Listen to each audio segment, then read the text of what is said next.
Distinguished guests, ladies and gentlemen, depending on where you are, good morning, good afternoon, and good evening. A warm welcome to you to the 11th FOODPOLIS International Conference. My name is Callie Jung, given the honor of being your MC for this auspicious conference. Thank you very much for joining us today. The FOODPOLIS International Conference is organized by Korea National Food Cluster. It is hosted by the Ministry of Agriculture, Food and Rural Affairs, Jeonbuk-do and Iksan-si to share key issues in the food and related industries. Now, the 2021, the 11th conference is held under the theme of Green Signal for Future. Food Industry Adds ESG. I like the pun there. We have a number of our guests here at the site, and also some of our speakers will be joining us via Zoom. We expect to pull in wisdom and expertise of our speakers as well as our participants. Now, with that said, let us now start the opening ceremony of the 11th FOODPOLIS International Conference. For the opening remarks, please join me in welcoming Mr. Kim Young-jae, CEO of the Food Industry Promotional Agency of Korea, with a big hand.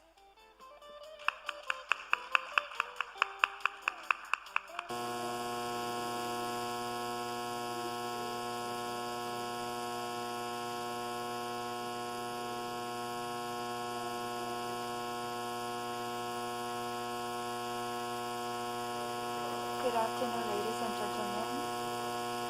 I'm Kim Young-jae, President of the Food Industry Promotional Agency of Korea. Nice to meet with you all.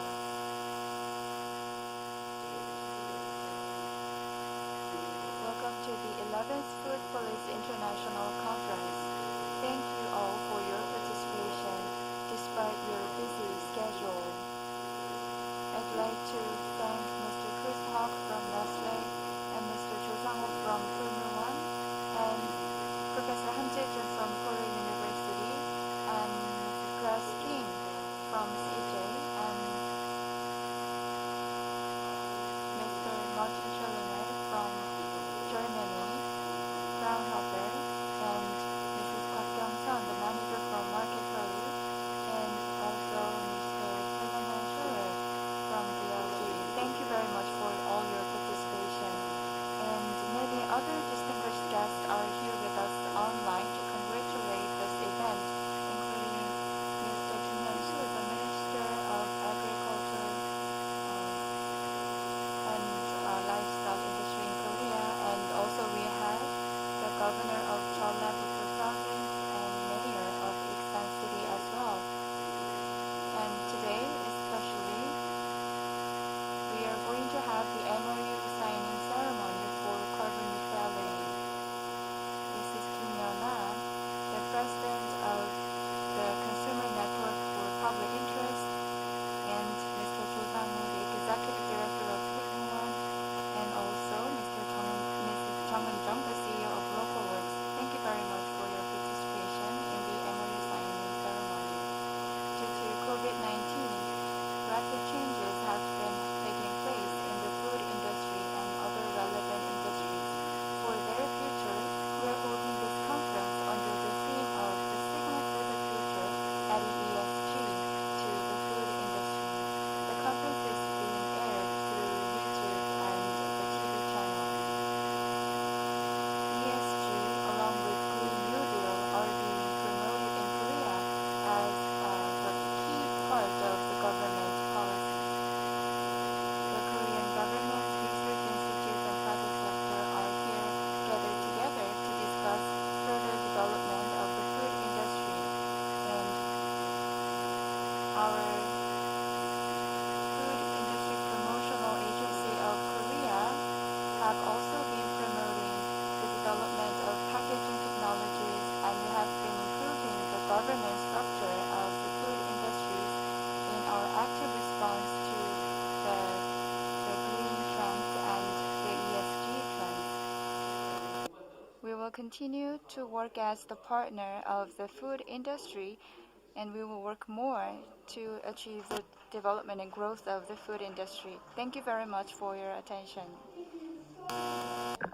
Kim, for opening up the conference with your remarks and highlighting the significance of the conference. Ladies and gentlemen, hope we can put our hands together once more for Mr. Kim. And now, moving on to the welcome remarks. Minister Kim Hyun-soo of Ministry of Agriculture, Food and Rural Affairs, the host of the conference, offered his talk through this special video message. Please take a look. 농림축산식품부 장관 김현수입니다. 제11회 국가식품 Good afternoon, everyone. I'm Kim Hyun-soo, Minister of Agriculture, Food and Rural Affairs. I'd like to congratulate you on the opening of the 11th FOODPOLIS International Conference. I'd like to thank President of the Food Industry Promotional Agency of Korea, Kim Young-jae, and the officials of the agency for their hard work. Today, we have a special keynote speaker, Chris Hogg, the head of Sustainability and Communication of Nestle, and we also have the best Korean and international experts with us who will deliver presentations and have discussions with us. Thank you and welcome. Ladies and gentlemen, the government has put efforts to implement Korean New Deal policies. In P4G Seoul Summit on May 30th, the President emphasized carbon neutrality and new standards for corporate management, which comes down to ESG.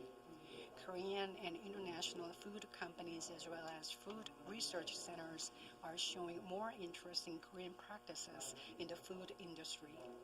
These policies and market trends are well integrated to the conference theme, Korean Signals for the Future. I hope today's conference will give you a great opportunity to learn global ESG trends in the food industry and direction the industry will move forward in the future. The government hopes ESG will be a new corporate management standard in the food industry. To that end, the government will provide full policy support that is necessary. Ladies and gentlemen, and those who work in the food industry, once again, I wholeheartedly welcome you to the 11th FOODPOLIS International Conference. Please join us in the effort to further develop the Korean food industry and be a partner of the Food Industry Promoting Agency of Korea for growth. Thank you. Welcome remarks by Minister Kim. And also, ladies and gentlemen, we are blessed to receive a great number of congratulatory messages from honored guests. They have been lending us their support as well as well wishes. So we have been able to put together a few of those special messages from Mr. Lee Ge-ho, Chairman of Agriculture, Food, Rural Affairs, Oceans and Fisheries Committee at the National Assembly, Mr. Wi Sung-gun, member of the National Assembly, and Mr. Han Byung-do, member of the National Assembly, Mr. Song Ha-jin, governor of Jeonbuk-do, as well as Mayor Chung Han-yul of Iksan-si, the beautiful capital of the ancient Baekje Kingdom. Now, ladies and gentlemen, please watch the video. 여러분 반갑습니다. Nice to meet with you. I am Lee Ge-ho, the chairperson of Agriculture, Food, Rural Affairs, Oceans and Fisheries Committee. I would like to congratulate the opening of the 11th FOODPOLIS International Conference.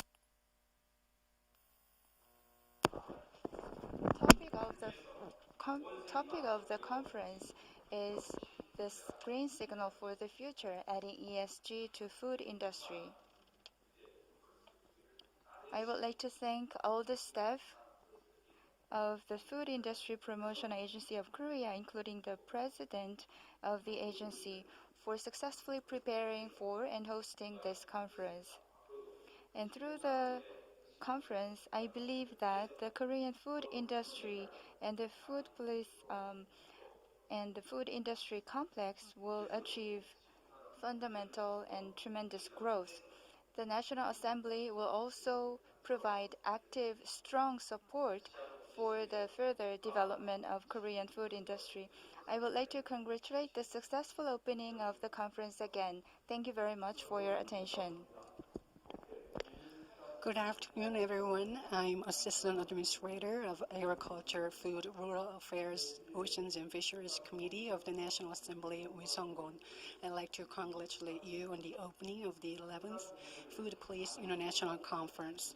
My special thanks go to the President of the Food Industry Promotional Agency of Korea, Kim Young-jae, and the officials of the agency for their hard work to host the conference. I'd like to thank all the Korean and international participants who take their time to be with us today. Carbon neutrality has become humanity's survival strategy. Amid global commitment to carbon neutrality, interest on the eco-friendliness of the food industry is significantly growing. I hope today's conference will be your venue where we discuss various topics regarding transition to carbon neutrality and development of the food industry. I also hope the Food Industry Promotional Agency of Korea continues to play a pivotal role in growth of the food industry, and I will always give you my full support for the development. Thank you. Good afternoon, ladies and gentlemen. I am Han Byung-do, a member of the National Assembly of Korea from Iksan. I would like to deliver my sincere congratulations to the successful hosting of the 11th FOODPOLIS International Conference. I would like to extend my heartfelt gratitude to Mr. Kim Young-jae, the President of the Food Industry Promotional Agency of Korea, and other executives and staff of the agency for all their efforts for the conference. With the increasing interest in the environment and the Korean government's announcement of Green New Deal policy, food industry has gained a strong attention for its carbon reduction efforts and green transition. In particular, it is urgent to offset the social expense incurring in the process of food production and distribution and prepare alternatives to protect the environment and our society. I hope that today's conference will serve as a platform for having an extensive discussion on the eco-friendly development of food industry. Congratulations again for the opening of this conference. I will make the utmost efforts to promote the advancement of food industry and national food industry cluster. Thank you very much. Hello, everyone. I'm Song Ha-jin, Governor of Jeonbuk-do. Congratulations on the opening of the 11th FOODPOLIS International Conference. Last year, Korea's food export recorded an all-time high. Jeonbuk-do achieved a record high for agricultural product export. I think Korea's good ingredients, the Korean food industry's original ideas and excellent technology, and the ever-growing Korean wave resulted in such an outcome. Now it is time to grow more with ESG. This year's conference has a theme, Food Industry as ESG, and invited experts to discuss a wide range of topics. Creating a clean environment and a fair society and healthy governance will help our food industry fly higher. I hope you give the food industry your full support for its growth. Thank you very much. Good afternoon, ladies and gentlemen. I am Jung Won-yul, the Mayor of Iksan-City. I would like to deliver my sincere congratulations to the successful hosting of the 11th FOODPOLIS International Conference. I would like to extend my heartfelt gratitude to all the staff and officials for their dedicated efforts for the event and all the invited speakers and participants for their online and offline presence in the conference. It is June, the season of new green leaves. I feel sorry that we have to hold this conference in the non-contact online format, not being able to meet with you in person on this fine day. However, many nations across the world can freely participate in this event through online network, and I will make this conference a platform of international conference that can be participated by all people across the world. Recently, there's a growing interest in the environment-friendly business practices in the food and other related industries, so we prepared insightful lectures in the conference under the theme of Green Signal for the Future, Food Industry Adding the Value of ESG. During the conference, Live Q&A and discussion sessions will be provided as well. I hope that you will share diverse and useful information and learn from each other and share our R&D trends and government policies at home and abroad, while also seeking ways forward for food businesses and other related businesses. Despite the difficulties caused by the lasting COVID-19 pandemic throughout the world, thank you very much for your participation in the international conference. Iksan-si will continue doing its best to help the national food industry cluster grow into a world-renowned food industry complex. Thank you. Thank you so very much for all the well wishes. It's really wonderful to see the support and interest in the conference by our esteemed leaders. Thank you very much. Ladies and gentlemen, now it is time for a special signing ceremony. Food Industry Carbon Neutrality Agreement Ceremony has been prepared to induce and spread ESG management by industry, academia, research institutes, and the government in the food industry.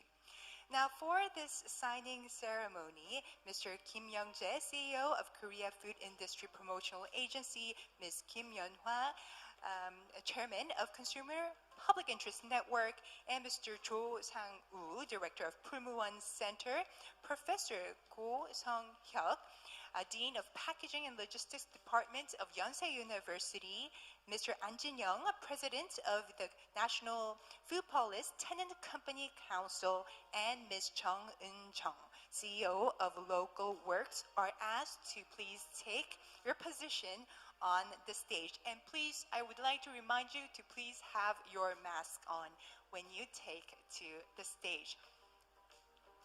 Ladies and gentlemen, please give them a big hand. A warm round of applause, please.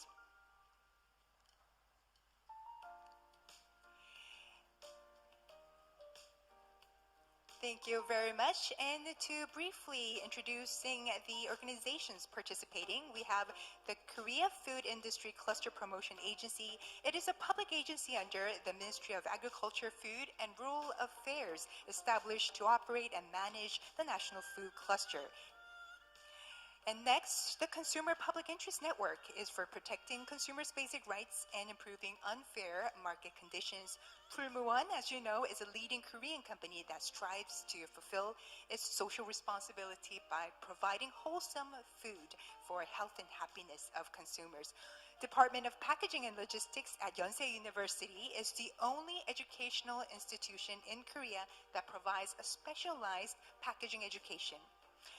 Also, we have the National FOODPOLIS Tenant Company Council. It is a council representing 105 food companies that have been located into National Food Cluster, which is the only food specialized national industrial complex in Korea. Last but not least, Local Works is a blending honey manufacturing company. It's a young startup company in Korea established to improve the quality of life of local beekeepers, protecting the health of consumers and further protect bees and the environment. Now, I believe all the signees are in the front. And if all the signees are ready, please do sign the agreement in front on cue. 1, 2, 3.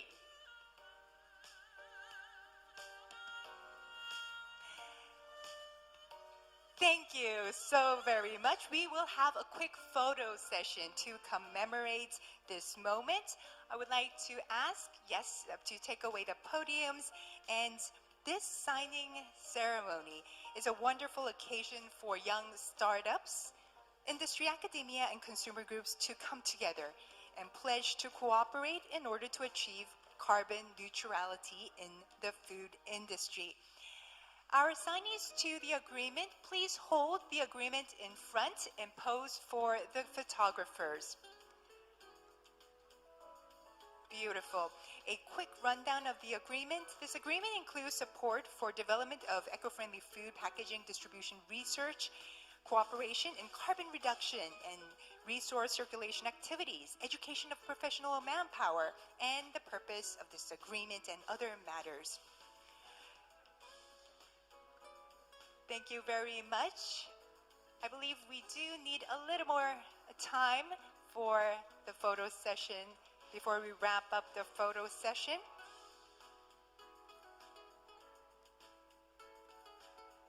Please give us a big smile, even though, yes, I do realize that you have your mask on you. However, your eyes tell it all. Thank you very much. And now I would like to ask a couple of more distinguished guests to join the photo opportunity. Ms. Grace Kim, Managing Director of 제11회, and Professor Han Jae-jun of Korea University. Please join us on the stage for a photo opportunity. Also, Ms. Kwak Young-sun, of Manager of Market Curly, please move forward and take your position. Thank you. Please pose for the photographer in front. Beautiful. Thank you very much. All the signees, please return to your seats. Thank you very much for your cooperation. I will also be rooting for the development of the eco-friendly food industry.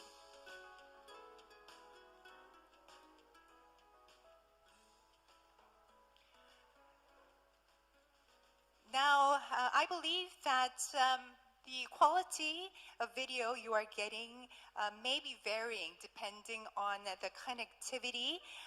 We are going to do our best to improve the situation as quickly as possible. So with that, we'd like to proceed. Now we will wrap up the opening ceremony of the 11th FOODPOLIS International Conference, and we would now move on to the keynote session after this video clip.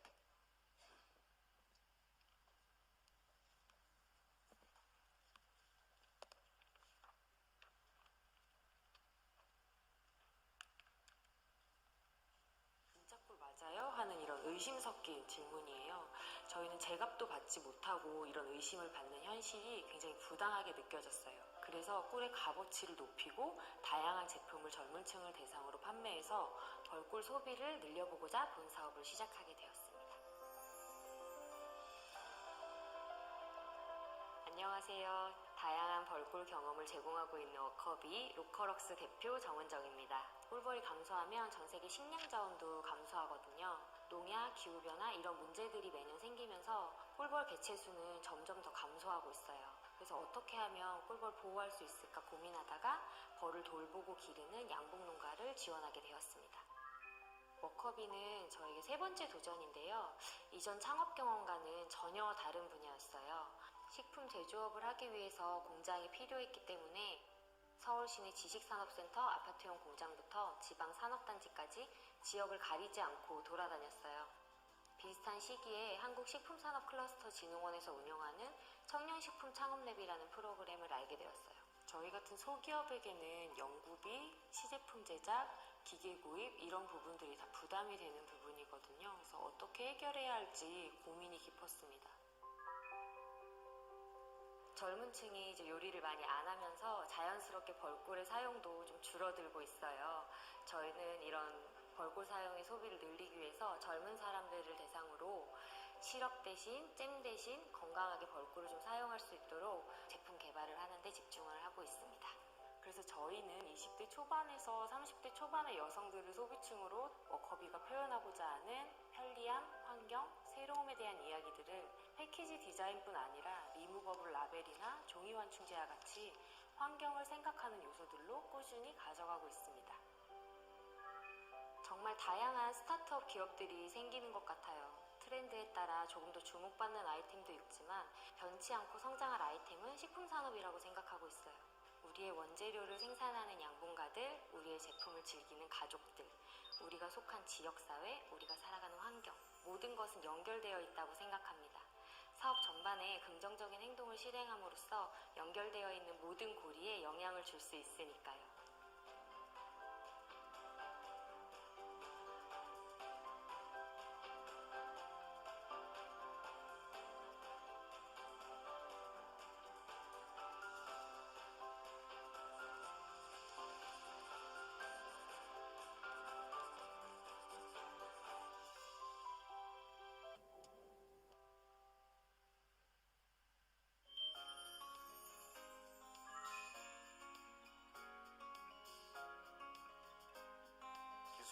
발전이 Technological development has changed the world rapidly, and people are benefiting from comfortable and convenient life.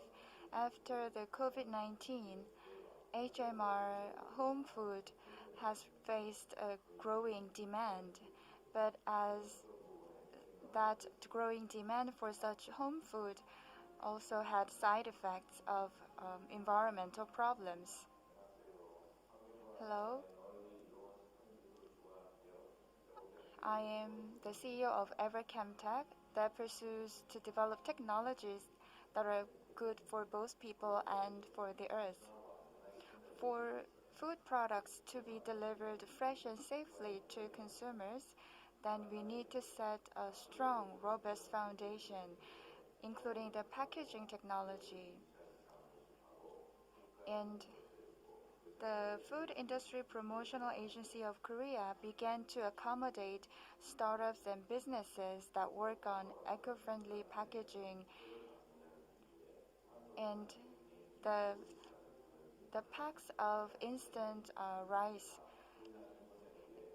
that ingredient has been dependent on Japan. It has been wholly imported from Japan. So we wanted to lead the R&D on this packaging material. So we worked with the Food Industry Promotion Agency of Korea to develop the materials that could replace the EVOH. And from slurry, we extracted animal-based protein. So when we produce or dispose this packaging, it can be done in an eco-friendly way. And it will serve as a big innovation in the food industry. Everchemtech is a small but robust company, and also it has global influential power. Last year, we received support and awards from the Ministry of SME and Venture, and also we have been recognized of our financial and technological competencies. The packaging of food is directly related to the health of people and the environment that we're living in. We are focusing our efforts on the R&D of safe and eco-friendly packaging technology, and we are making contribution to sustainable growth of our industry.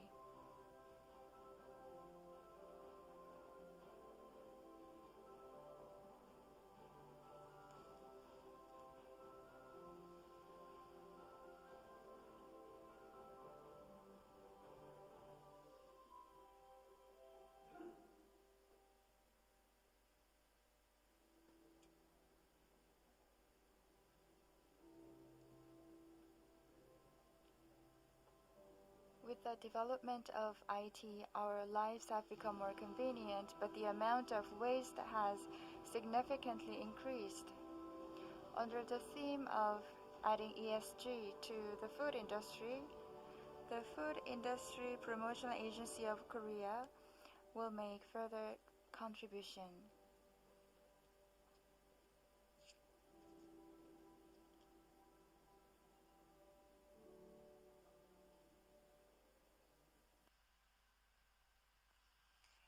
Ladies and gentlemen, it is now time to open the keynote session. The keynote of this year's FOODPOLIS International Conference is titled The Road to Net Zero, the challenges of reducing Nestlé's carbon footprint. And our keynote speaker is Mr. Chris Hogg. He is the head of sustainability and communications for AOA Nestlé. I believe Mr. Hogg is joining us online. Hello, Mr. Hogg. Hello, good afternoon. Good afternoon to you too. So the floor is all yours now. Well, thank you very much for the opportunity to join this prestigious event. I visited South Korea many times over the last 20 years, and I've always enjoyed those visits. I have great respect for the country, and so I'm disappointed I couldn't be there in person today. However, I'm very happy to have the opportunity to connect with you virtually to talk about Nestlé's net zero carbon pledge. Next slide, please. Nestle, as you probably know, is the world's largest food and beverage company. We're more than 150 years old. And I'm here representing nearly 273,000 Nestle colleagues globally. We've committed to remove carbon from our business by 2050. Meeting that ambition is our generation's legacy project. We are here today working for Nestle thanks to the foresight of those who came before us. They understood that to be a successful business, you must be a sustainable business. Their efforts to grow the company sustainably is the legacy they passed on to us. Next slide, please. Today, our generation at Nestle can do the same, create a new legacy, not just for those who will work for the company in the future, but for their families and the communities where they live, for the farmers we work with and our suppliers, our partners. We've started a journey to transform Nestle into a net zero carbon business. Our size and our scale means that we can have an impact on what's probably the most important challenge the world faces. Next slide, please. Climate change is not just a challenge for the planet, it's also one of the greatest risks for the future of our business. And not just for our business, but for those who depend on us to help fuel the growth of their businesses. Solving this challenge requires us to work with urgency, even though we don't yet have all the answers. Next, please. Our CEO, Mark Schneider, has described this as a moment of truth for industry leaders. Those who choose hesitation over action, he says, will be endangering our planet and their business. Consumers care deeply about the issue of climate change, and if we don't listen to them, they won't want to buy our products or engage with us. Next, please. But it isn't enough just to make promises. It was important for us to lay out in detail our plans to achieve net zero carbon in 2050.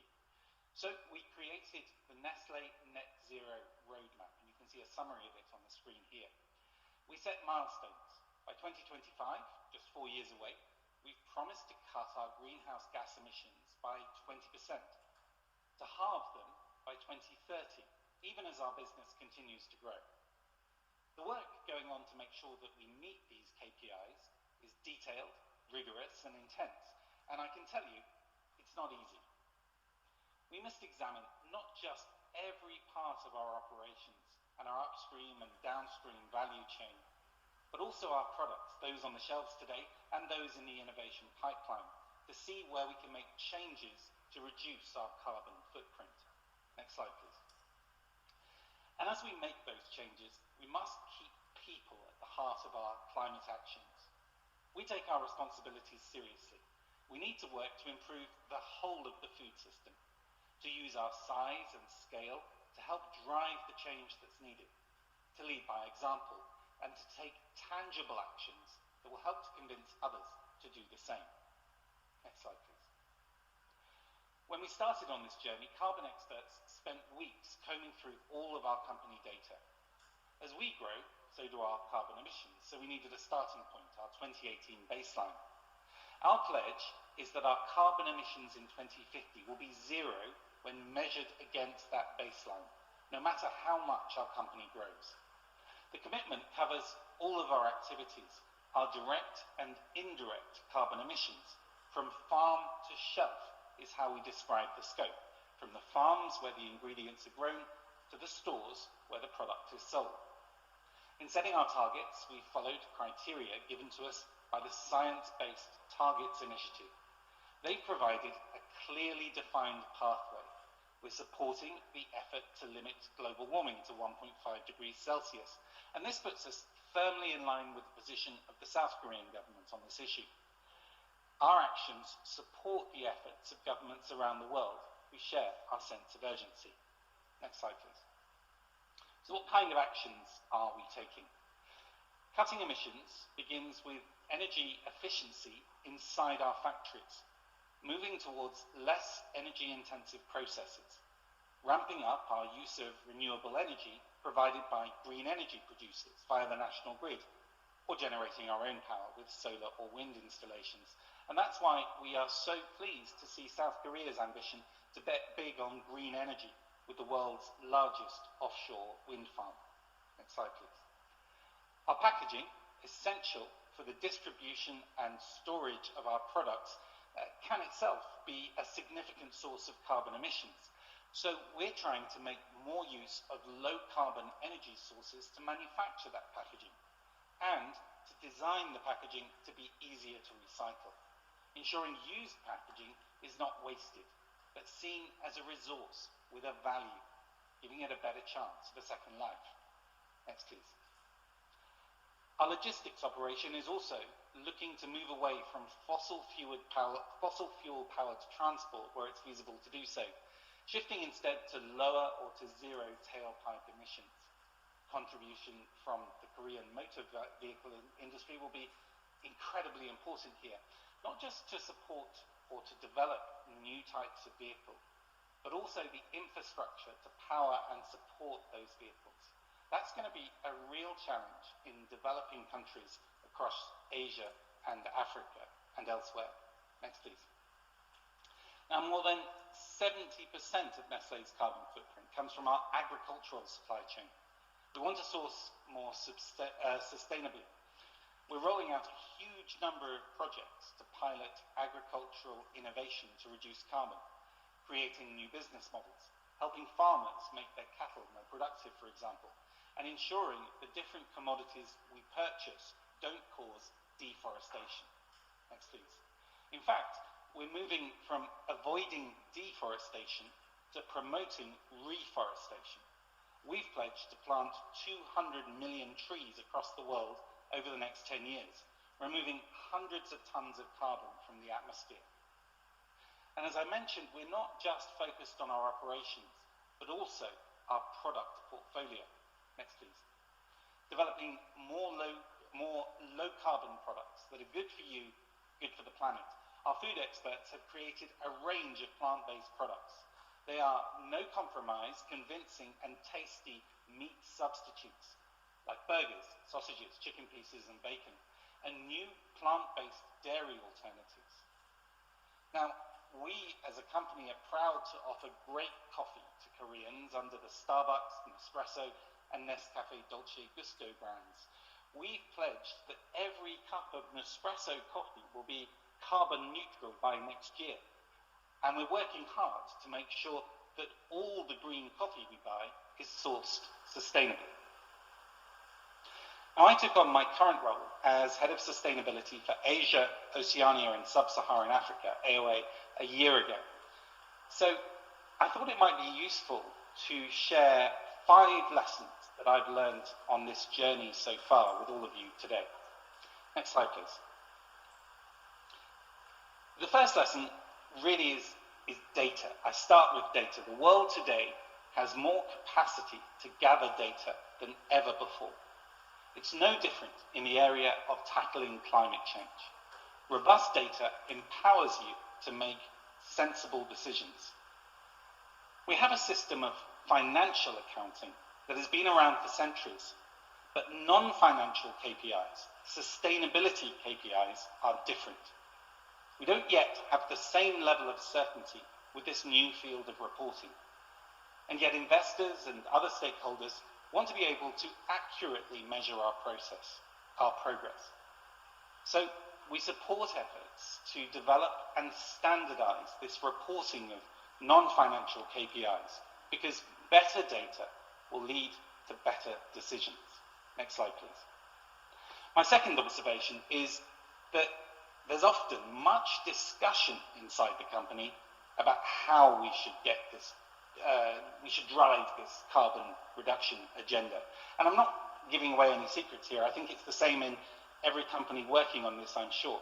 This is new and complicated and costly. Climate projects often take time to start delivering the full benefits.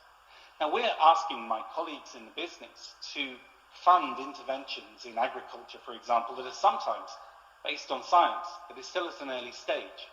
So we must balance the need for those discussions, for proper due diligence, the importance of making sure our sustainability investments are delivering maximum value, with the need to get moving and put plans into action.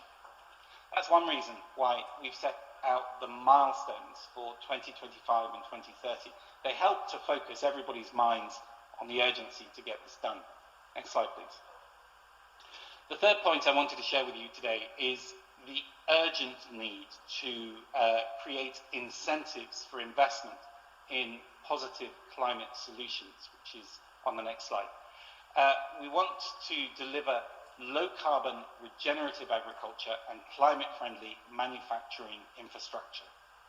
If the private sector gets this climate change agenda right, this will make a huge contribution to the efforts by governments to reduce the carbon footprint of their countries. But it often requires costly upfront investment. There is a return on that investment usually, but perhaps not as fast as investors would want. Or there's a risk involved in investing in a new type of technology, for example. So the more that regulators and governments can do to take away uncertainty, the more the private sector can contribute. Think of the car industry, for example. How hard was it for car producers to know when to invest more in electric vehicles? Much easier, I'm guessing, once governments started to set dates for when only electric vehicles could go on sale. Next slide, please. A fourth observation would be the need for internationally recognized standards for environmental claims. Faced with costly, complicated investments needed to transform their businesses, some companies might be tempted into greenwashing, making claims that don't stand up. But as I said, many consumers care deeply about issues like climate change. They want to be sure, though, that if they buy a product that promises to be good for the planet, that claim is fair and truthful, that behind every claim is an action that has really helped to heal the planet.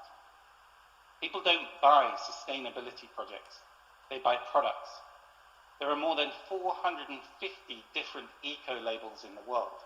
So how are we going to help consumers work out which ones they can trust? My last is not really an observation of the challenges we face. It's more of a response to those challenges. It's a phrase I use to wrap up meetings I have with our teams across Asia, Oceania, and Sub-Saharan Africa when we're talking about our climate roadmap. I tell them, we can do this. We can solve the problems in front of us. We can find ways to finance the investment necessary. We can get a return on that investment, persuading consumers to value the actions we've taken. To me, this is the most important part of my role, to try to inspire and encourage those in any job in the company to play their part, to contribute. If we're to succeed, we must transform our business from top to bottom. No one department can achieve this alone. No longer can we work in silos, the operations team, the supply chain team, the marketing team.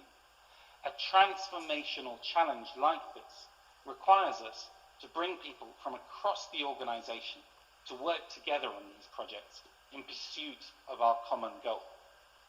So, to sum up, if we can get good data, have the courage to shorten discussions and act with urgency, to work with regulators to create an enabling environment for sustainability investment, to make sure we get a return on those investments through honest, clear claims that show consumers how we are making a difference, then we can do this. You can do this. To all of you on this journey with us, working in sustainability, in a company, in government, in academia, a think tank, or an NGO, we wish you very much luck and success. Thank you for listening to me today, and I look forward to answering any questions. Thank you so very much for your riveting keynote, Mr. Hogg.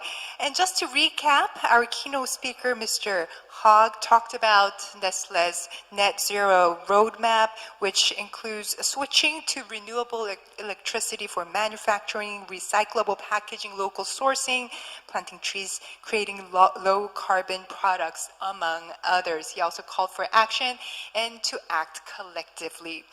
Now, ladies and gentlemen, we would now move on to our Q&A. And let's turn over to Professor Shin Ge-hwa, University of Kunsan. She's joining us online. Professor Shin? Do we have Professor? Good afternoon, everyone. I'm Professor Shin Ge-hwa from Kunsan National University. Thank you very much for your insightful presentation. When Nestle produces packaging, it uses low-carbon materials, and it is trying very hard to create products that use low energy. So could you give us specific examples in real life? And are you developing any new materials or new methods? We have here in Switzerland the Nestle Institute of Packaging Sciences, which is working on novel materials. We also work with partners on this. Look, I think the way I would answer that question is actually just to take a couple of minutes to explain our packaging strategy. Part of it is, yes, trying to move towards monomaterials, because monomaterials for us is one of the best ways, so monomaterial polymers is one of the best ways that we can make our products more easy to be recycled. Another option, of course, is moving to paper. Although moving to paper is often costly, and it often causes us challenges, particularly in some of the more warmer climates in Southeast Asia, for example, because we need that paper to give us an adequate barrier so that we can keep the product safe. So, you know, these are the challenges. But so as a result, we have different pillars to our packaging strategy. I mean, one is to overall try to reduce our use of packaging material. It makes most sense to try to put less plastic into the environment. So that can be things like removing unnecessary plastic lids, or eliminating plastic accessories like forks, or eliminating plastic layers. Then the other really interesting area where we are still at an early stage is looking at alternative delivery systems.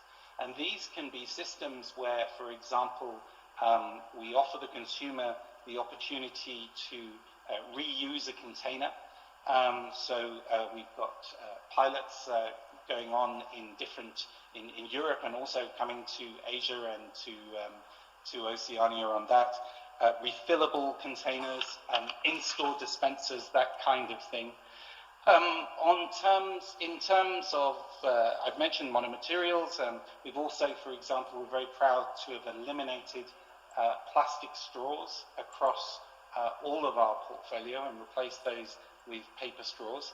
But then we also see a responsibility, particularly in the geographies that I look after, to support the infrastructure to shape a waste-free future. So what that means is finding ways with partners, with government, with local councils, with other companies, to support the development of recycling infrastructure.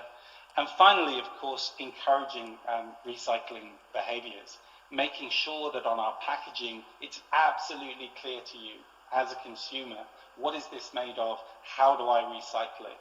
And looking at ways through apps and things like that to really make that act of recycling as simple as possible. Thank you very much, Professor Shin, for that excellent question, and Mr. Hogg for answering in such an in-depth manner, even though we have asked you the question on the spot. And now let us turn over to Professor Lee Eun-jung of University of Korea Polytechnics. She's joining us online. Professor Lee? Professor Lee? Yes. Thank you for your wonderful presentation. I'm Eun-jung Lee from Korea Polytech. Your net zero roadmap is great. It's very interesting. Thank you. But does this plan include any company and communication outreach plan to improve consumer awareness on reducing carbon? Thank you. That's a really interesting and important question, because there's not much point doing all of this if we don't share the information.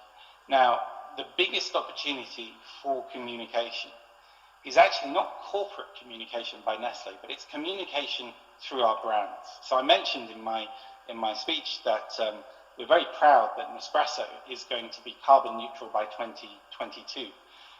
We've also made other pledges, for example, that Kit Kat, the confectionery, the chocolate bar, which we're happy to sell in Korea, Kit Kat will be carbon neutral by 2025, and also our Nestle Waters brands will also be carbon neutral by 2025. Now, all of our brands, and we have a huge portfolio, as you probably know, are on this journey towards carbon neutrality.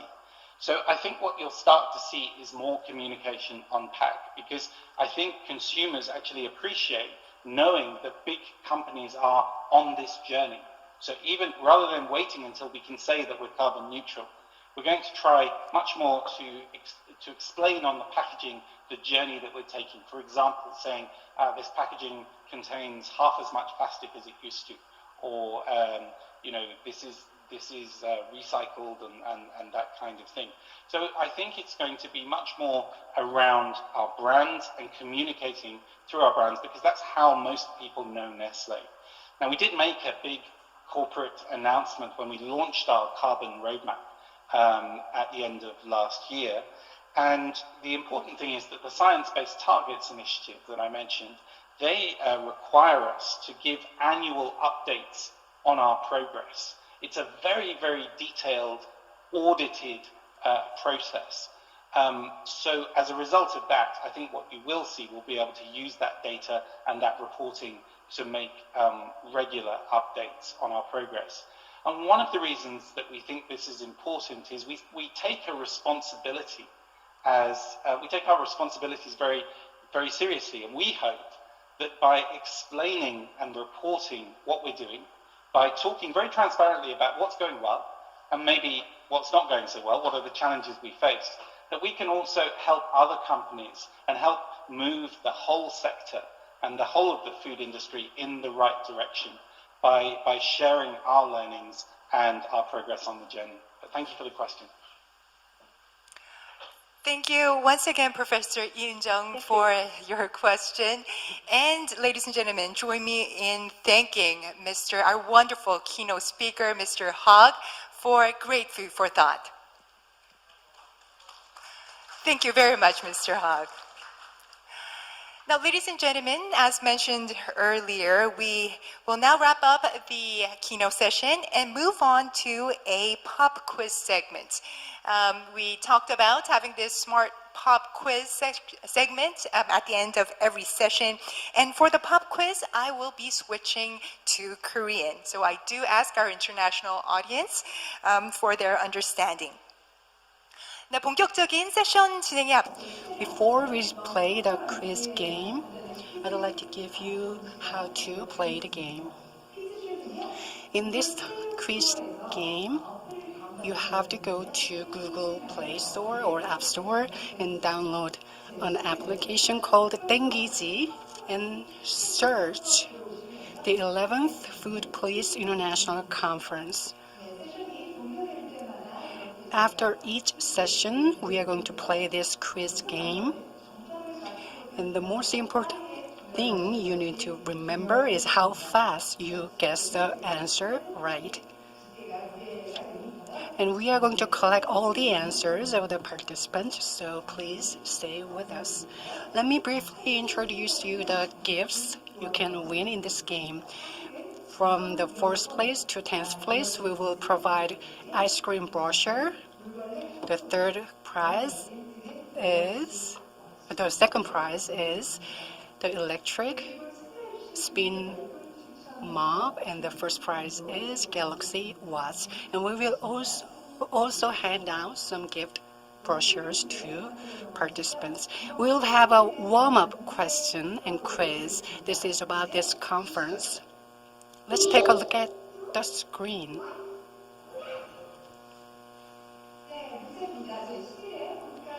In the 11th FOODPOLIS International Conference, the theme is Korean Signal for the Future.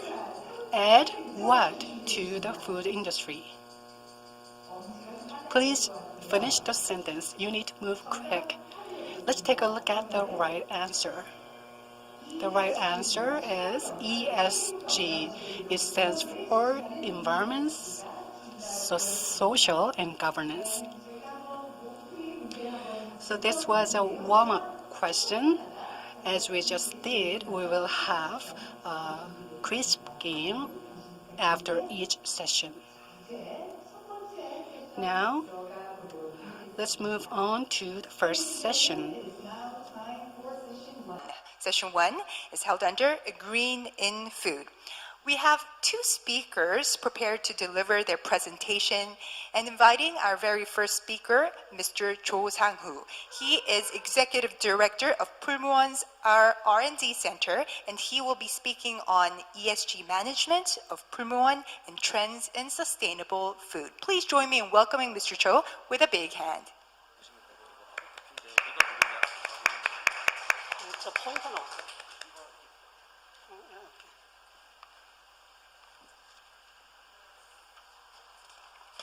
네, 안녕하세요.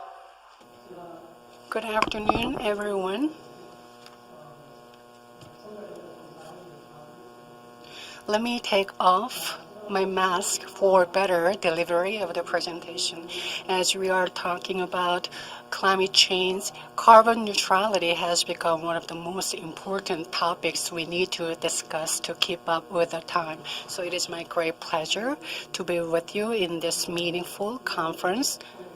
And I'd like to thank the FOODPOLIS for giving me this great opportunity. Today, my topic is ESG management of Promotional, and I'd like to briefly discuss the trends in sustainable foods as well.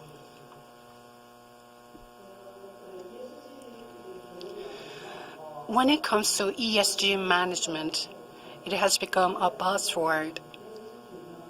So when we discuss ESG management, we need to talk about how important it is. Think about the traditional companies. Traditional companies pursue only making profits, but that's not enough for companies in this time.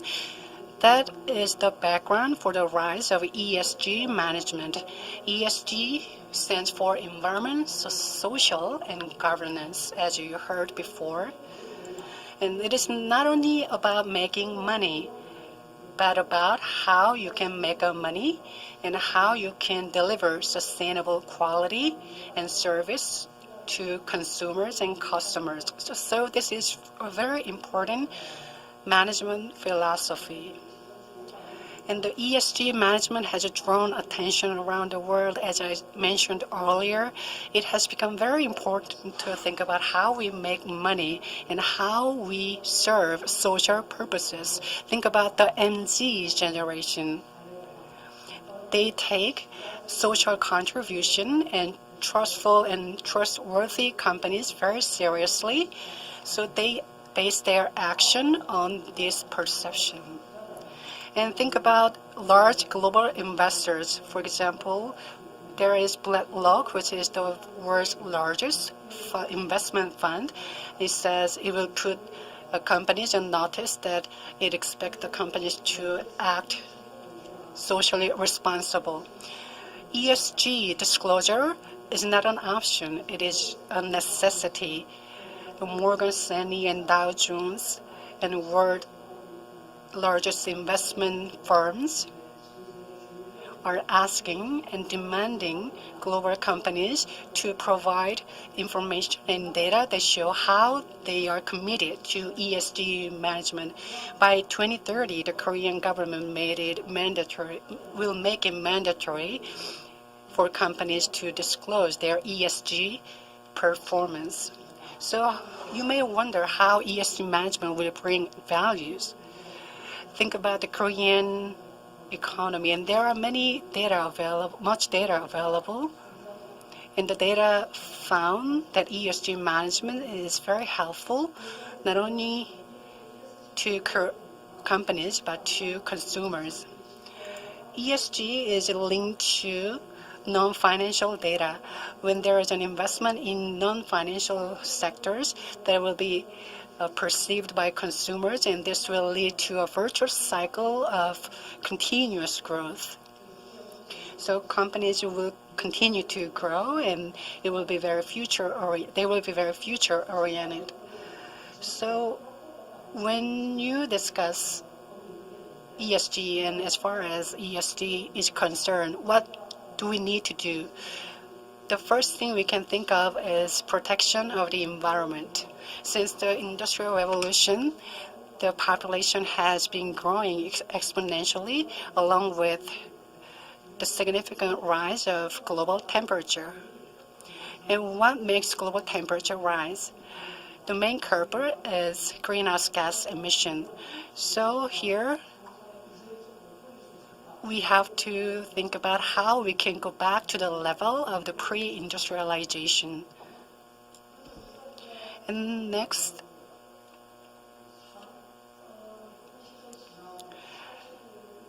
passing the Industrial Revolution, the society has been growing very quickly and fast. On the surface, it looks the humanity has been advanced significantly, but at the same time, we have witnessed human rights abuse and less protection. And think about corporate governance. Not every company is ethical, but ESG management emphasizes that companies have to behave virtuously. So now let me briefly introduce you what ESG management means to Pulmuon. Pulmuon was founded back in 1984. And our mission is based on LOHAS, and we are trying to make nature and people happy together. So our mission is to become a LOHAS company that loves nature and people together. So in 2007, we formed an ESG committee, and for 4 consecutive years, we were selected as the best ESG company in the food industry in Korea by KCGS. We are not tipping the scale improperly to one sector. We are trying to incorporate ESG spirit across the corporate management. In terms of environment, as we just heard from the keynote speaker, reducing plastic is very important. So we are doing everything we can to reduce the use of plastic so that we can better protect the environment. We are a manufacturing company in a way, but we also have to look at the issue from a consumer's perspective. That means we have to come up with a better way to recycle plastic and a way to minimize the use of chemicals. So we came up with 3R policies: reduce, recycle, and remove. And every year we update our policy standards. And at the end of the last session, we will hear from Ms. Simon. For fresh food, to keep it food, the shelf life is inevitably short. So we have a certain threshold decided by law. So we are trying to follow and stick to the regulations.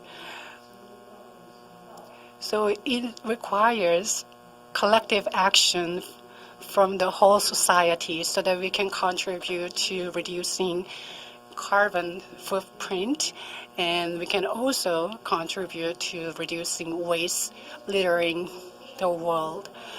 In the second part, we are also taking actions in the social section. We have two foundations. One is Pulmu-One Foundation. Aside from our corporate activities, we invited experts to better organize our activities in this sector. Lastly,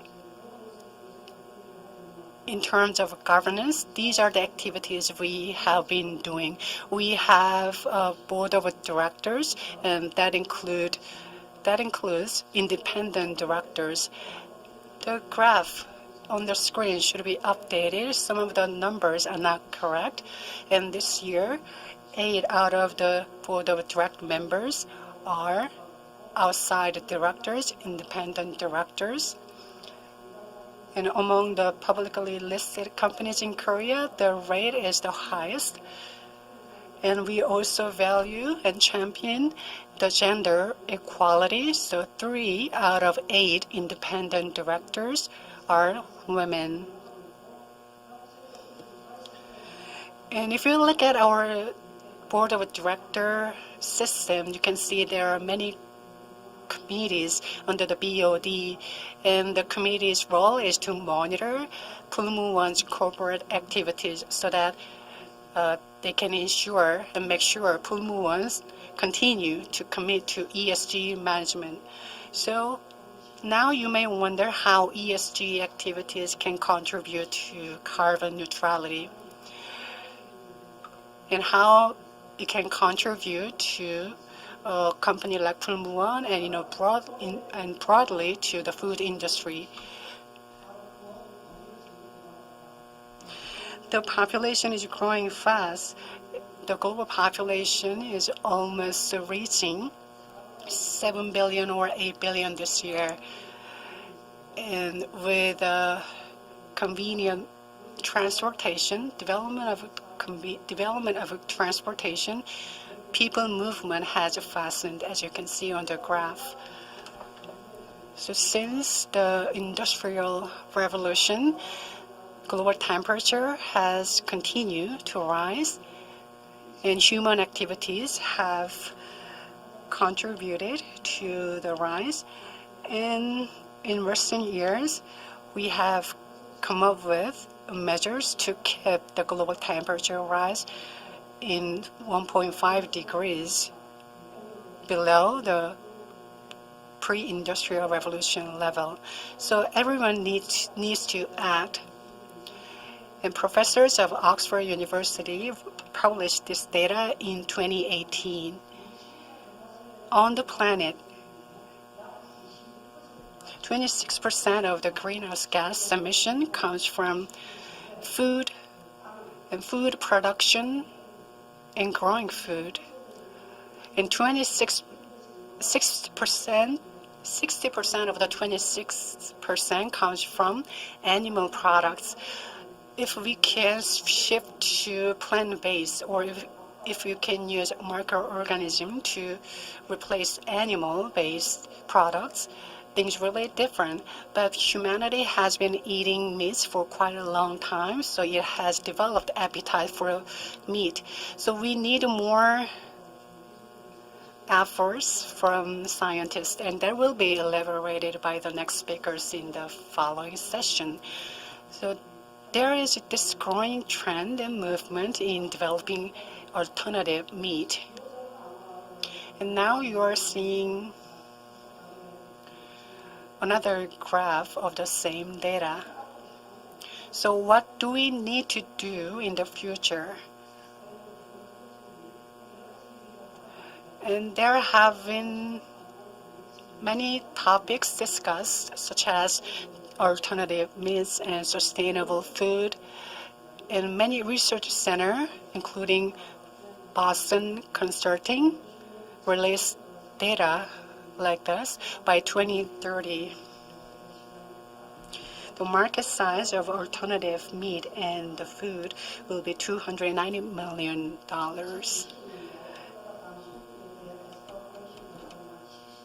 By 2025, $72 billion will be the market size.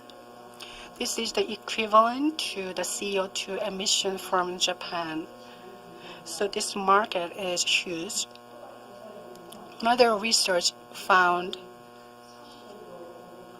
by 2030, the whole meat market is 140 trillion won. The market size is 140 trillion won, and by 2022, the market size will be more than 1,000 trillion won. So this graph shows a bigger market size. Maybe a couple of months ago, IFT published top 10 trends in the food industry. One of the top 10 trends was plant-based food. That includes alternative meat or seafood or algae alternative. So by 2024, the market size will be 7 billion. So depending on which category or which scope you choose, the market size will be different and vary, but on average, it will be ranging from 7 billion to tens of billions. So as we are moving toward the future, we can realize and learn that ESG management will help us thrive in this market. So I hope many Korean companies can keep up with this trend. And Korean and international companies are developing many products that can be alternatives to traditional food, and I searched these online. And if you have time, I recommend you search these products online. So I will be very brief here. And Beyond Meat represents the largest plant-based market. It is available in the Korean market as well. And plant meat doesn't taste like meat blood. And that is very refreshing. And there's another example called Impossible. And it is one of the ingredients that goes into burgers. And next example is cell culture-based meat. This is another example of upstream production.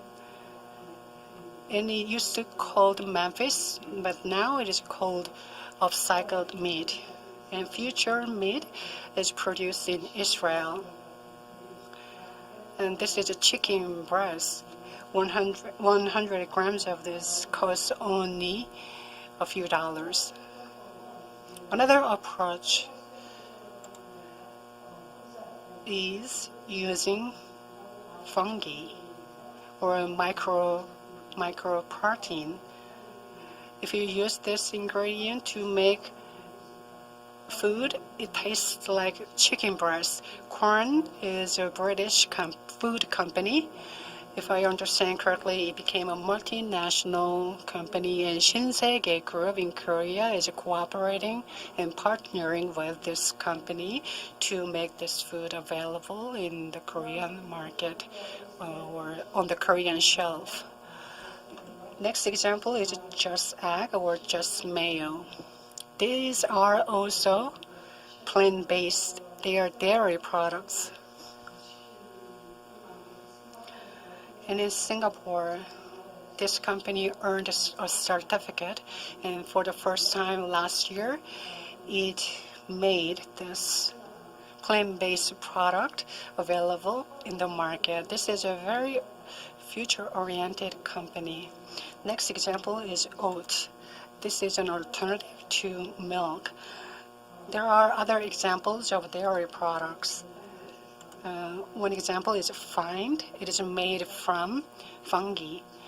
It tastes like ice cream. Next category is seafood. Nestle is the world's largest company, as you just heard, and Nestle developed a product called Vuna. It's plant-based product that tastes like tuna. Another example is Blue Naru.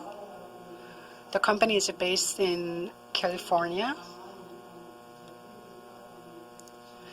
And there is this specific species of fish that is most consumed in the US, and the company is expecting to earn and obtain a certificate from a relevant authority by the end of this year. And Pulmuon is competing against this company. And cell culture-based is one option, but plant-based is more popular for seafood. And ocean-hardy food is using tomatoes to make sushi, raw fish sushi. And the next slide shows another example. Another interesting example is Clara food. It is using fermented yeast. It is also an alternative to eggs or other dairy products. And it tastes like meat. It gives meat flavor. Looking into the Korean market to reduce 14% of greenhouse gas emission from the dairy industry, they are having many ongoing activities to reduce the emission. And this tofu is not animal protein source, it's plant-based originally and inherently. So Pulmuon introduced tofu noodle last year. And we also introduced yogurt free of dairy. And another example is ramen, instant noodle. It can be called HMR product. Kimchi, when we make kimchi, we found an ingredient that can be an alternative to salted fish, raw fish. Meat cannot be avoidable, if not 100%, but if we have to use meat, we will use meat without cruelty test. According to some reports, milking cows, their life expectancy is 6 years in a cage or a farm, but if they are allowed to roam free, they can live up to 15 years. So this is a more sustainable way. So we need to think about the rights of animals, because everyone, both the animals, plants, and the humanity, should live together on the earth. And Lotte Food introduced zero meat plant-based cutlet in 2019. It has name change recently. And Nongsim has an example. And Taegyeong Nongsan under Nongsim has run a research center to develop a product called Veggie Garden. And let me introduce you some startups. One of them is Jiguin Company.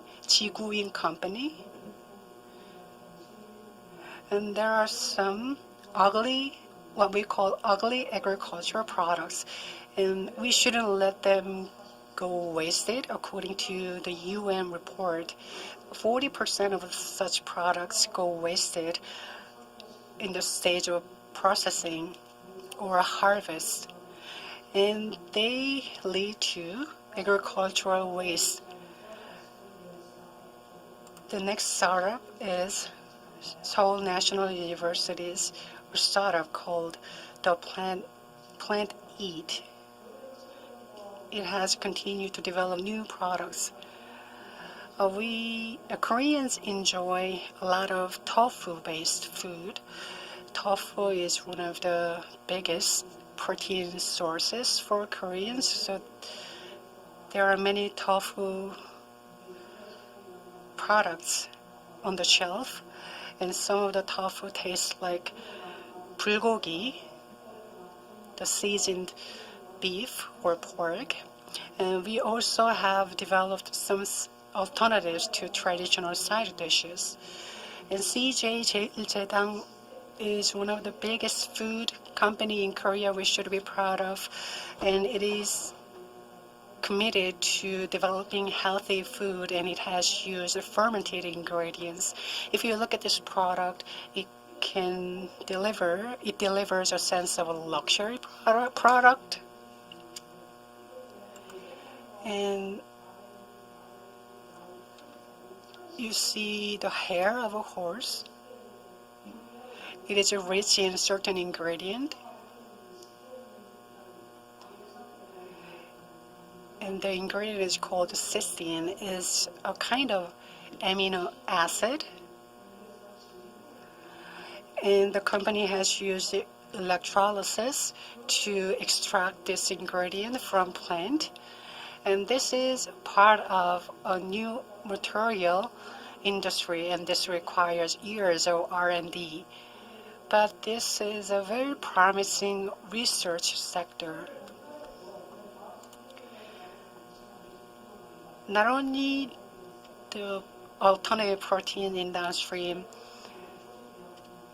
but also alternative protein in upstream has attracted so many startups and companies. When you culture a cell, you may use a suspension culture to mass produce the ingredient. But how can you make a food product out of the ingredient? And you have to make sure at the same time the product is safe and eatable. And Jeonnam National University and another hospital joined forces to research stem cells. And Mr. Park Il-jun have tried to create chunk of meat.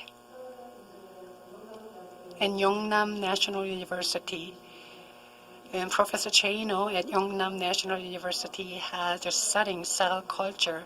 Cell culture accompanies a process of contamination. To avoid that, specific and particular know-hows are required. But when it comes to ingredients, we have to avoid our reliance on international companies for sourcing ingredients. And Ewha Women's University has been using 3D print to create plant-based protein or cell-cultured protein.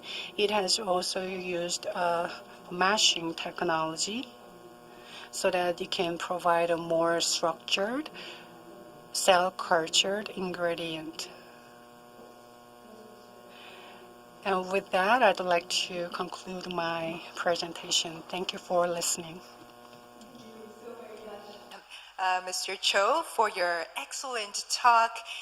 Mr. Cho's presentation really goes to show Promotional's leadership in this ESG key mission areas. He talked about in his presentation protein transformation, and it's a good segue into our next presentation because I believe our next speaker, Professor Han Jae-jun of Korea University, would shed light on the technology side of that development.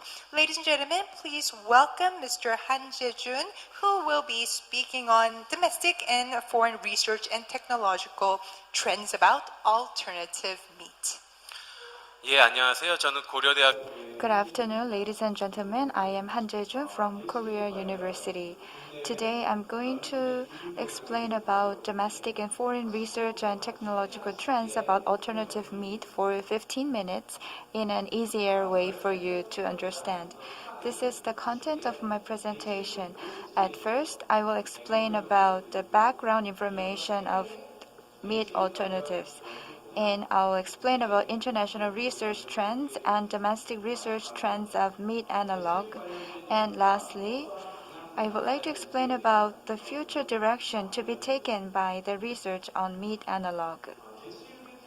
First of all, why do we need meat analog? As you know, for now, population is increasing, and across the world, many people know that meat is tasty, so every year the meat consumption amount is increasing. In the near future, of course, the meat consumption amount will exceed the amount of meat supplied to people. That is why we need meat substitutes. This is the background information of meat analog. In regards to meat analog, we have beef, pork, and chicken. These are called real meat. And why are we going to be lack of real meat? There are several reasons. In the future, people engaging in livestock industry will decrease, and also there are environmental issues. Also, there are issues related to the animal welfare and ethics. This is why we and many scholars have agreed and announced that we need meat analog. The picture on the right side may be familiar to you. According to a UN report, after 5 years from 2025, the meat analog market will increase to about 10% of the real meat market, and by 2035, the number of people enjoying meat analog will significantly increase. Then what is meat analog? Meat analog is the food that can replace conventional meats such as beef, pork, and chicken. Meat analog can be classified into two categories. First category is plant-based meat analog, and the second category is cultured meat, which is cultured through cells or tissues extracted from animals. Plant-based meat analog is the one that gets protein from plant, and we use some mechanical instruments to mimic the shape and texture of real meat. That's plant-based meat analog, and cultured meat is based on the tissues or cells produced from in vitro culture. So simply put, we get the tissue from animals, and from the tissue of the animal, we can culture stem cells. So the stem cells will develop into muscle cells through the process of proliferation promotion process or differentiation promotion process. And also this is mixed up with fat, and then that becomes the final product of cultured meat. Next, local and global legal criteria for cultured meat or meat analog. Countries have different standards and criteria for meat analog. For example, in the case of the US, for plant-based meat analog, most of them are produced from edible plants, so there's no problem. That's the position of the US FDA. And the US FDA and US Department of Agriculture are cooperating with each other to come up with the regulations on supervision of the meat analog.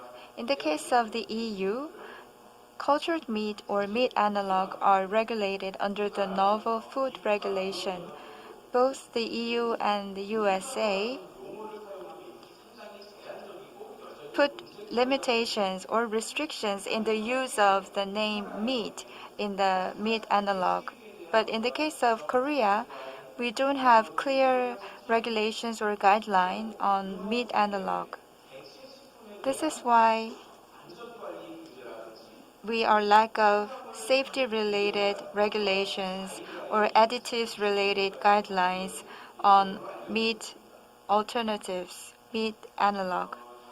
And such regulations are soon going to be drafted by the Korean government. Here, this is the comparison between real meat and meat analog.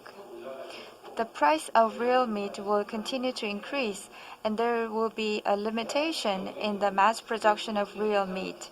In the case of meat analog, the price is high, and it is technically difficult to mass produce meat analog.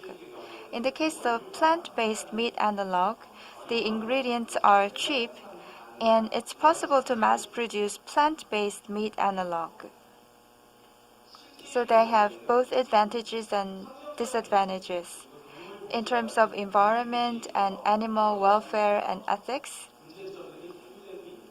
there are many problems related to conventional real meat, but in the case of cultured meat or plant-based meat analog, they are relatively free from environment issues or animal ethics issues. In terms of health, if we take a nutritional approach, meat analog is composed of protein that is totally different from animal protein. So there could be some imbalance of nutrition. And there are many researches on the meat analog from the perspective of nutrition, and such research will continue. And in terms of consumer preference, cultured meat or plant-based meat analog are not really able to satisfy the consumers as much as their satisfaction with conventional meat, because consumers find the meat analog less tasty compared to conventional meat. And I'll explain about the international research trends on meat analog. Recently, for the last 30 we have looked at the international research trends on meat analog for the last 30 years.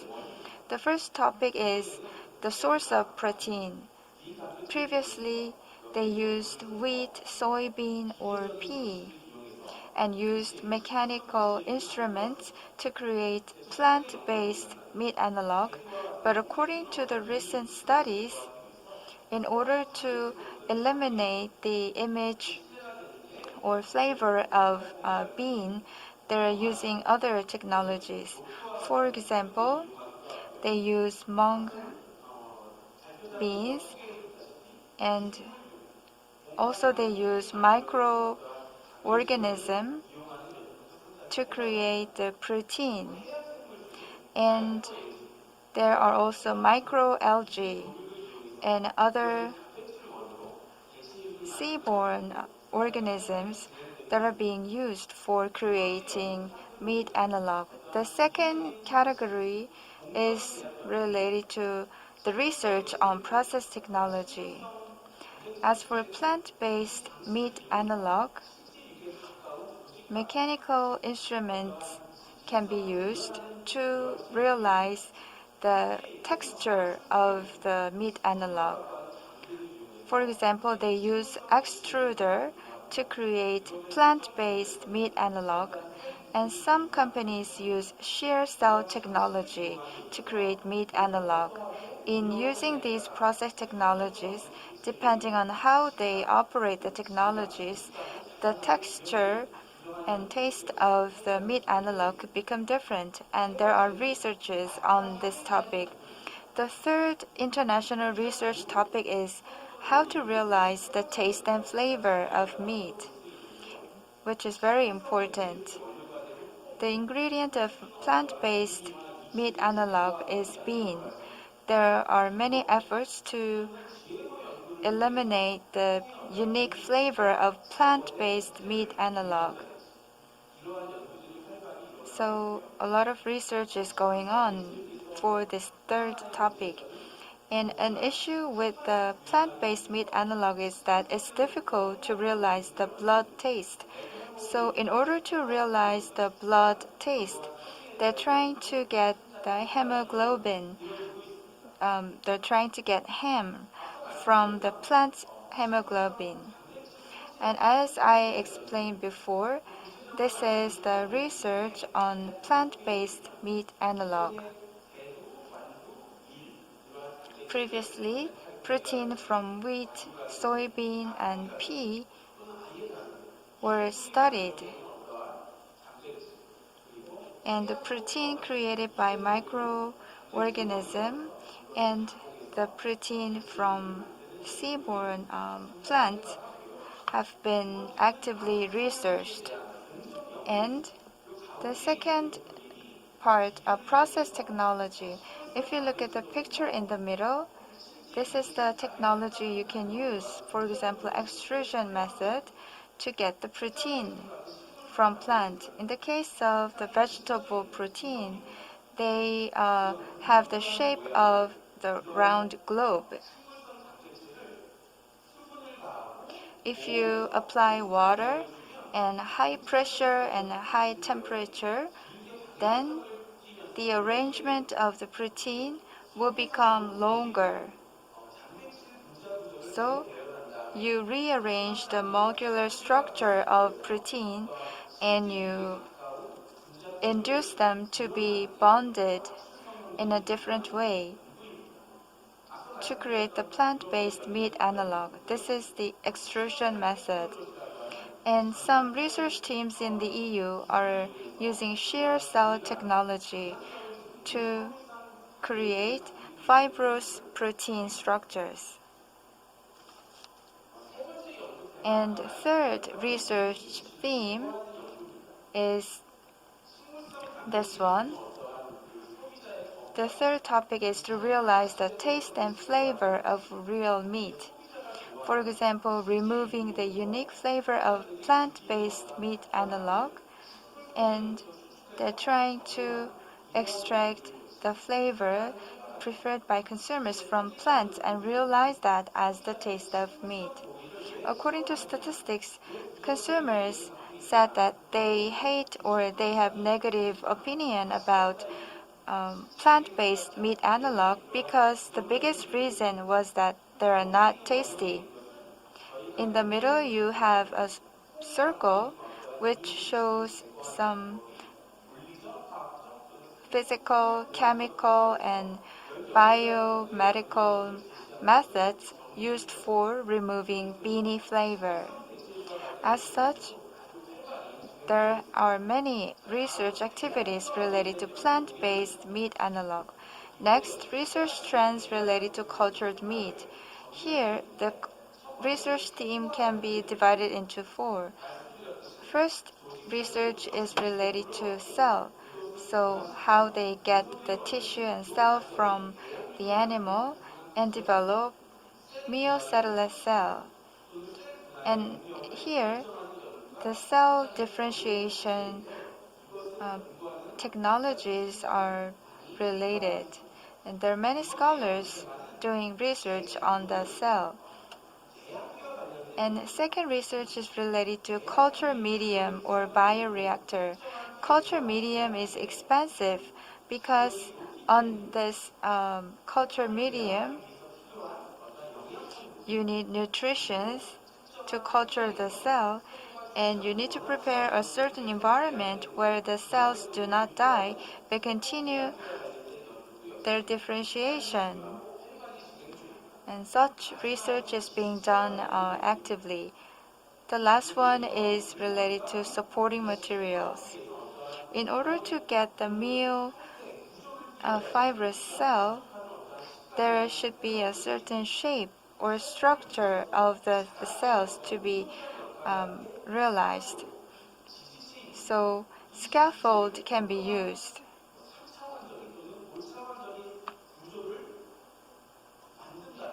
If we create three-dimensional or high-dimensional shape, then we could create a cultured meat with a great texture. or we can use extruder or shear cell technology and 3D printing technology to create supporting materials with various structure and fills. So far I explained about the international research trends. In the case of domestic research trends, in Korea is actually lagging behind other countries across the world in terms of the research on plant-based meat analog and cultured meat. I believe that going further, more researchers will invest their time and efforts for studying plant-based meat analog and cultured meat. Due to time constraint, I would like to wrap up the presentation. Then from now on, what will be the direction that the meat analog should take for the future? According to the overseas research practices and trends, many Korean researchers should make more efforts for researching plant-based meat analog and cultured meat. And businesses and research institutes need to join the efforts to study this area. This will be all for my presentation. Thank you very much for your attention. Professor Han, for your eye-opening presentation. We would like to ask you to please do stay on because we're going to proceed to Q&A session. And for that, we'd also like to ask Mr. Jo Sang-woo to take to the stage for the Q&A session. Okay, now, so we are going to first take questions. Questions from Mr. Park Sang-woo of the Food Safety Management Center. 네, 식품안전경영센터 박. From Food Safety Management Center, do we have Mr. Park Sang-woo? Yes, do you hear me? Yes, thank you for being with us. So you may ask question now. Thank you very much for your presentation. I have question to Professor Han Jae-jun. Regarding meat analog, research is being done. In the case of meat, there's not only protein, but there is the relevant amount of vitamin.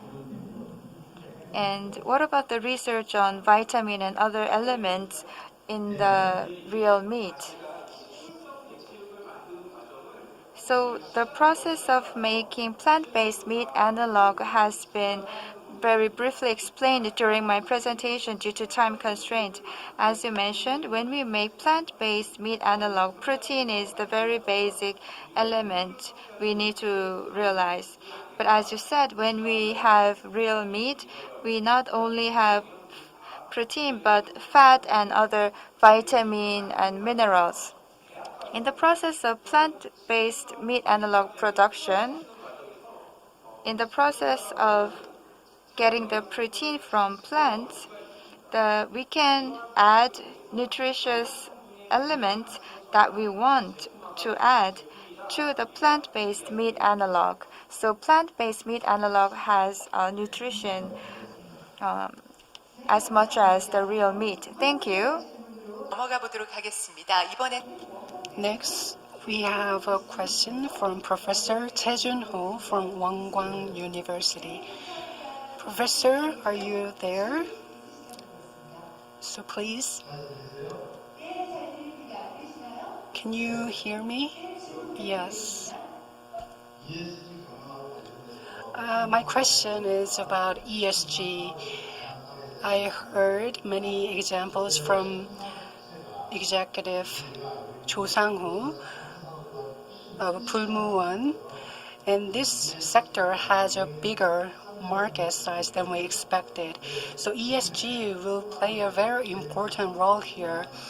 Due to COVID-19, the online market is rising exponentially, dramatically. And along with that, we have to put more focus on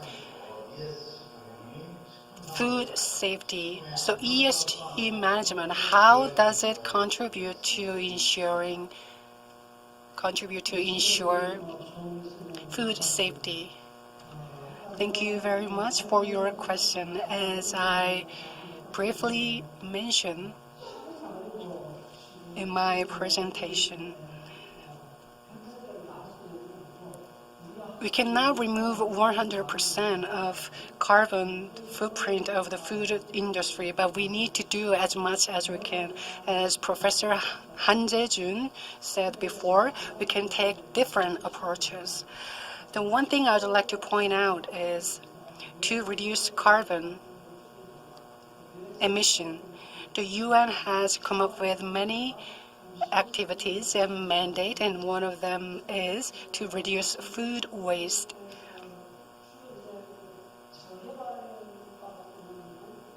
Underdeveloped countries,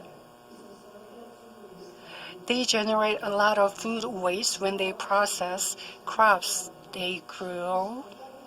But in Korea, food wastage is generated in the stage of distribution. So there is this difference between developing countries and advanced countries and underdeveloped countries. Many of you may throw away products you kept at your fridge when its shelf life is expired, but there have many changes in relevant laws and regulations, and the government is pushing you to take a closer look at how to keep your food longer.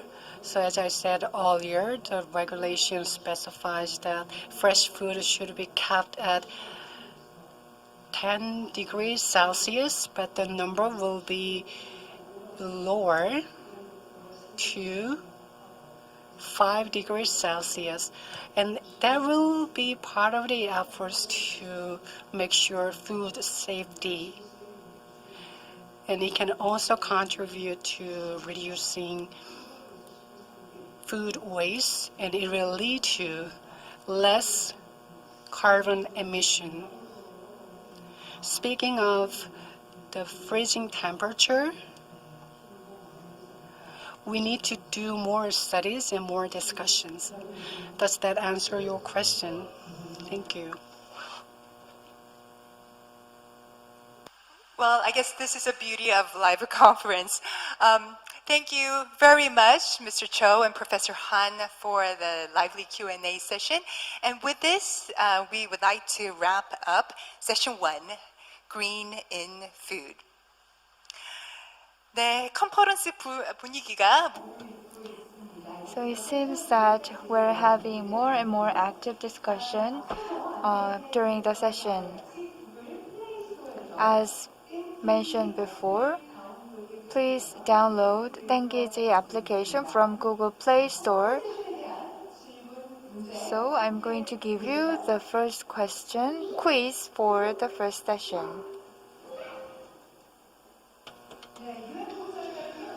According to the UN report, consumption of meat and dairy products accelerate global warming. Greenhouse gas is the main culprit of global warming. Instead of animal-based protein, does consumption of plant-based protein help reduce greenhouse gas emission? The answer is yes or no? The answer is yes. I think many of you guessed it right. The next question is,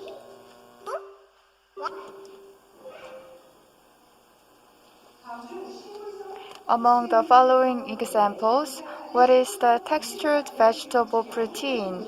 What is not textured vegetable protein? Soy protein, wheat gluten, starch, and collagen. Among these, what is not the main ingredient for textured vegetable protein?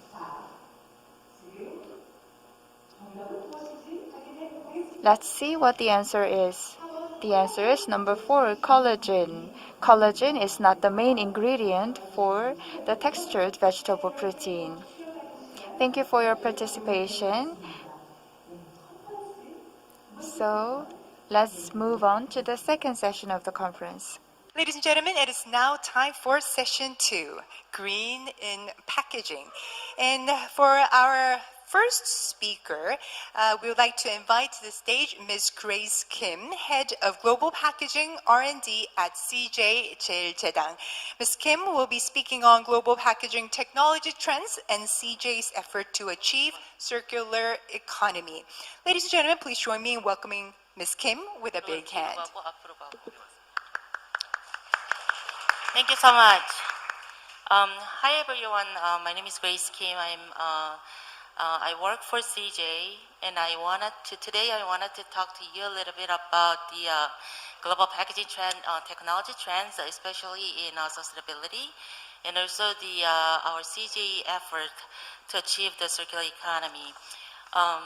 Before we actually getting into a little more details on the main topics, I wanted to talk a little bit about CJ 제11회. Wanted to introduce a little bit about CJ. CJ is a #1 food company in Korea. We are actually rapidly expanding to the global locations. We have a CJ. We are part of the CJ group, which actually has 4 different business sectors, and now we are in the food and food services area. We have about 24 billion in sales in 2020. As you can see here, we actually have a global presence in many of the global locations. That's including the U.S. as well as Germany and Australia and Brazil, and also some of the Asian markets in China, Japan, and Vietnam. We have more than about 20,000 employees all around the globe. We actually have a very variety of a portfolio within the food businesses. We are actually developing our products based upon the market trends and also the consumer needs. And then we are actually delivering the delicious solutions with the key flavor and aspect to it. We actually have from the frozen temperature all the way to the ambient temperature products. And because of this, if you actually know any of the Korean dishes, and if you name it, then most likely the CJ actually has those the products in the formats of the ready-to-eat meal. So as you can see, there's a very well-known brands that we have about 35 different brands, including some of the subsidiaries such as Schwan's. Schwan's is one of the top the frozen pizza company in U.S. So getting into the packaging, the trends, the technology trends, people are asking about why sustainable packaging. And sustainable packaging, it wasn't the new ideas that it just happened to be coming out of float out of the water. It's actually started from very beginning. There's the concept of the circular economy that was created back in 2013 by the Ellen MacArthur Foundations. What it actually is we are very familiar with the linear economy, which is make and use and toast. And when we are doing that, our limited resources are not kept sustainable. It's more of we are just using it and waste it. So the idea that came out recently in 2013 was more like, let's just use the limited resources more often, or reuse it more often as much as possible. And also the UN actually first raised the environmental issue in 2015 as it's not just one part of the environmental issues, it's more for the global issues that we need to watch out, and followed by a lot of activists coming out on board this, and the CPG company felt the responsibilities, and they actually put a lot of efforts to reduce the use of a plastic and reduce the waste. After the COVID-19, the earlier times of 2020, when the COVID-19 actually happened, a lot of changes were happening in the plastic perceptions as well, because more and more as we know that the COVID was transmitted by the human context, a lot of people wanted to use the single-use plastics.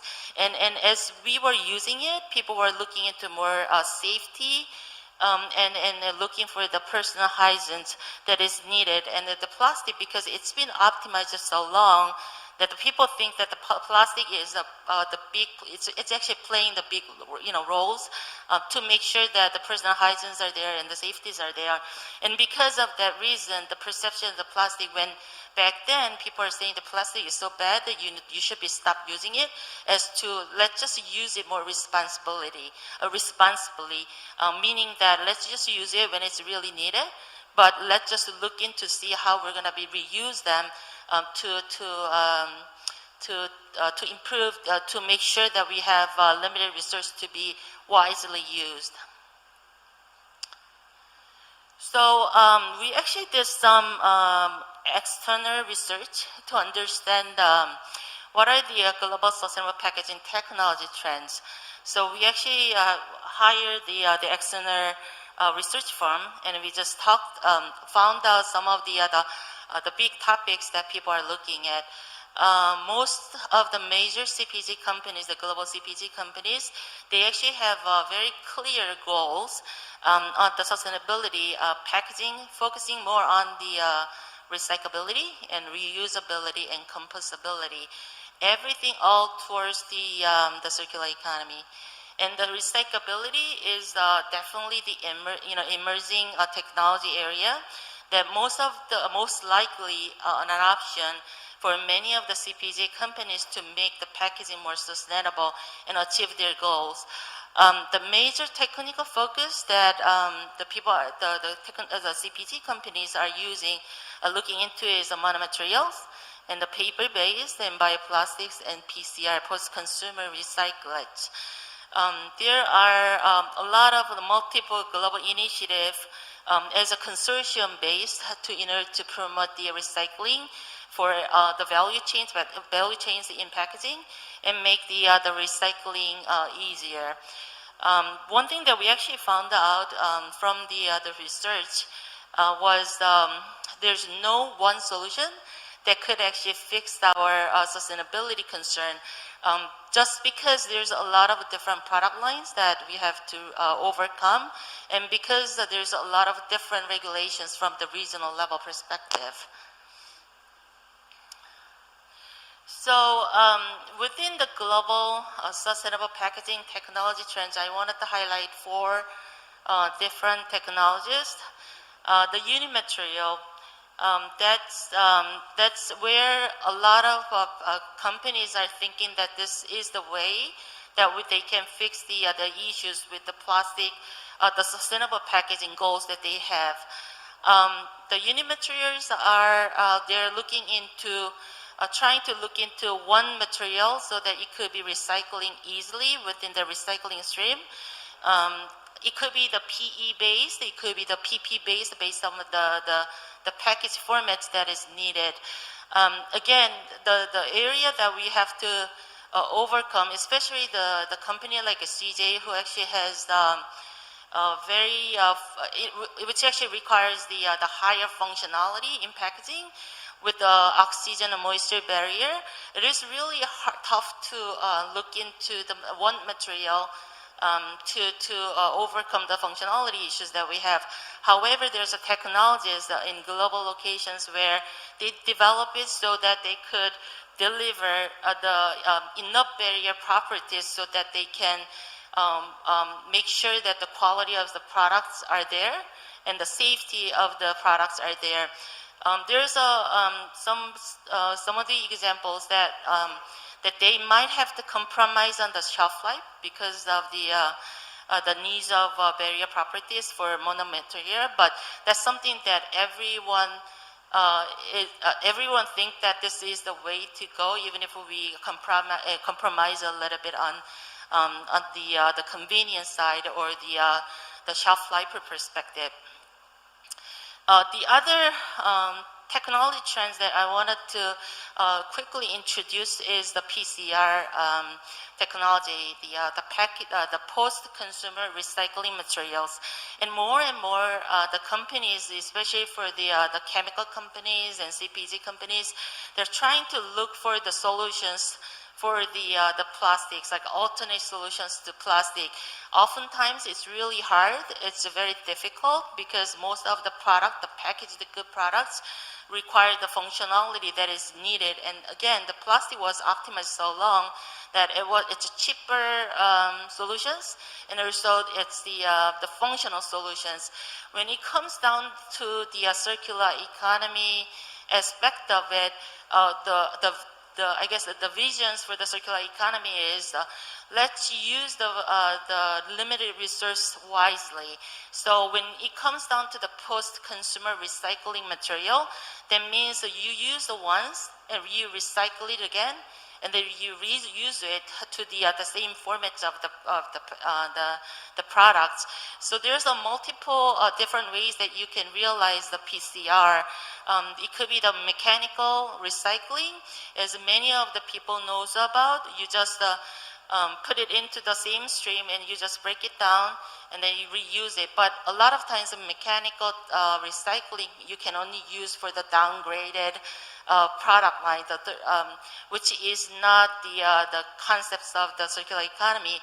And on top of it, if you were to use the mechanically recycled material, especially for the CPG company products, which the consumer use, the off orders that is created is actually preventing for the CPG companies to use for, let's say, the food context and other things. So the mechanical recycling is one area, but then there's also solvent-based chemical recycling, and also using the chemical recycling through the pyrolysis.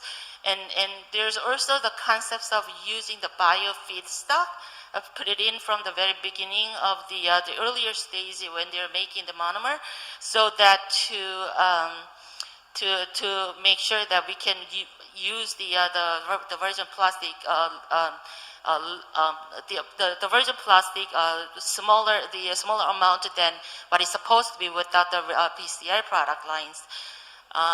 The third technology that I wanted to highlight here is the paper-based technology. I'm pretty sure that a lot of people saw a lot of news about the paper, and paper is so easy to explain when it comes down to the sustainability benefits. So there's many CPG companies trying to overcome the barrier functional requirements through combining the films with the tray, the paper tray, or the paper with the coatings. However, as we are looking into the paper packaging, we have to be really selective, because even though by just it looks sustainable, that doesn't really mean that if you're looking at from LCA, the life cycle analysis perspective, it might actually create more carbon footprint. So we have to be really wisely choose the materials as we were moving forward with the decisions on the packaging materials. The fourth one is a very interesting area that the global companies are actually utilizing. A lot of times, sustainability and the packaging development, there's a technology that is out there, but by looking at it, you cannot really see whether this is really better recyclability versus the others. When it comes out to the communications to the consumers and the other value chains, there's a smart packaging technology that people are putting onto the package, so that the people can actually get the right information as they were trying to recycle the technology that we developed. So Holy Grail 2.0, this is a kind of a communication tool, not to the consumers, but more towards the infrastructure for the recycling stream, that this Holy Grail 2.0 initiated by the P&G, and now there's more than 90% of the 90 different value companies within the packaging value chains, that they are working together to make the technology that we developed can be transferred into the recycling stream, and the correct recycling material goes into the correct the recycling stream. So, for example, the package that they developed, they actually have a watermark around they actually print the watermarks around the package, so that as the package goes through the infrastructure of the recycling, there's a sensor that could actually read the material that, okay, this is the PE, then the PE material can correctly goes into the stream of the PE when they're recycling, when it's going into the recycling infrastructure, so that we can actually recover the PE that was coming out of the product, the package. So I talked about the technology trends, and I just wanted to show that what about the CJ? You know, the CJ, in order to make sure that we can actually achieve this, to get into the circular economy. CJ actually has a sustainable packaging ambitious goals that we actually developed last year.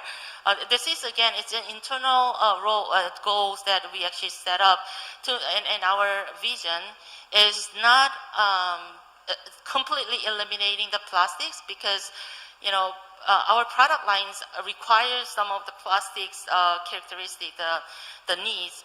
However, what we are trying to do is we wanted to be responsible when we are using the virgin plastics, that we wanted to make sure that we can use it right. So we have the goal setting that we're going to be minimizing the use of a plastic, and we'll be increasing the recyclability. And there's 5 different ambitious goals that we highlighted, and again, it's an ambitious goal. It's not the goal that we can deliver right away, but this is something that we're going to be working on as a one step at a time. So to get into the road towards the circular economy, we have we have a packaging strategy, sustainability packaging strategy. We're going to be achieving these ambitious goals based off on our strategy: technology, communication, and collaborations. And again, without the technology, you cannot develop, you cannot make the better recyclability. You cannot really make, you cannot really test it at the alternate materials. We have to develop the alternate material to the plastics so that we can reduce the amount of the limited resource that we have. We are doing this based upon the 3R policies that we have: recycle, recover, and redesign. Communication, again, is a very important area, where if we're making the recycled material, but then if a consumer doesn't understand whether this is a recyclable or not, or they are putting into the wrong bin, the recycling technology that we developed is not going anywhere. It's not going to be going through the circular loop to make the circular economy. So we need to make sure that we need to communicate with the consumer with the right information and transparency on the technology that we do. And we also have to educate the consumer that why it looks the same, but why the recyclability is better. And again, this is not something that CJ can do it alone. We have the collaboration. We have to do the collaborations with the value chains within the packaging area. It could be the supplier. It could be the recycling infrastructure. It could be the government. It could be the other places where we have to put everyone together to take the lead on it. So when we are focusing on the technology, we are, again, increasing the recyclability and also are going to reduce the use of virgin plastics. And I have some of the examples that we actually did in the past that I wanted to highlight. There's many of the slides that I wanted to do it, but I don't think I have enough time to cover everything. So I'll just highlight a couple of things that I really wanted to talk about. So the headband is one of our mega product, which actually has 9 months shelf life. It's a processed rice cooked rice bowl that is a very convenient that you could just put it into the microwave for 30 minutes. Then you know you have freshly cooked the rice products. The problem for packaging, however, is it's actually going through a very rigorous the processing side, and it's going through the sterilizations where the packaging has to survive through those rigorous process side, as well as you also have to keep the oxygen and moisture coming into the package. So we actually built up the high functional packaging into it.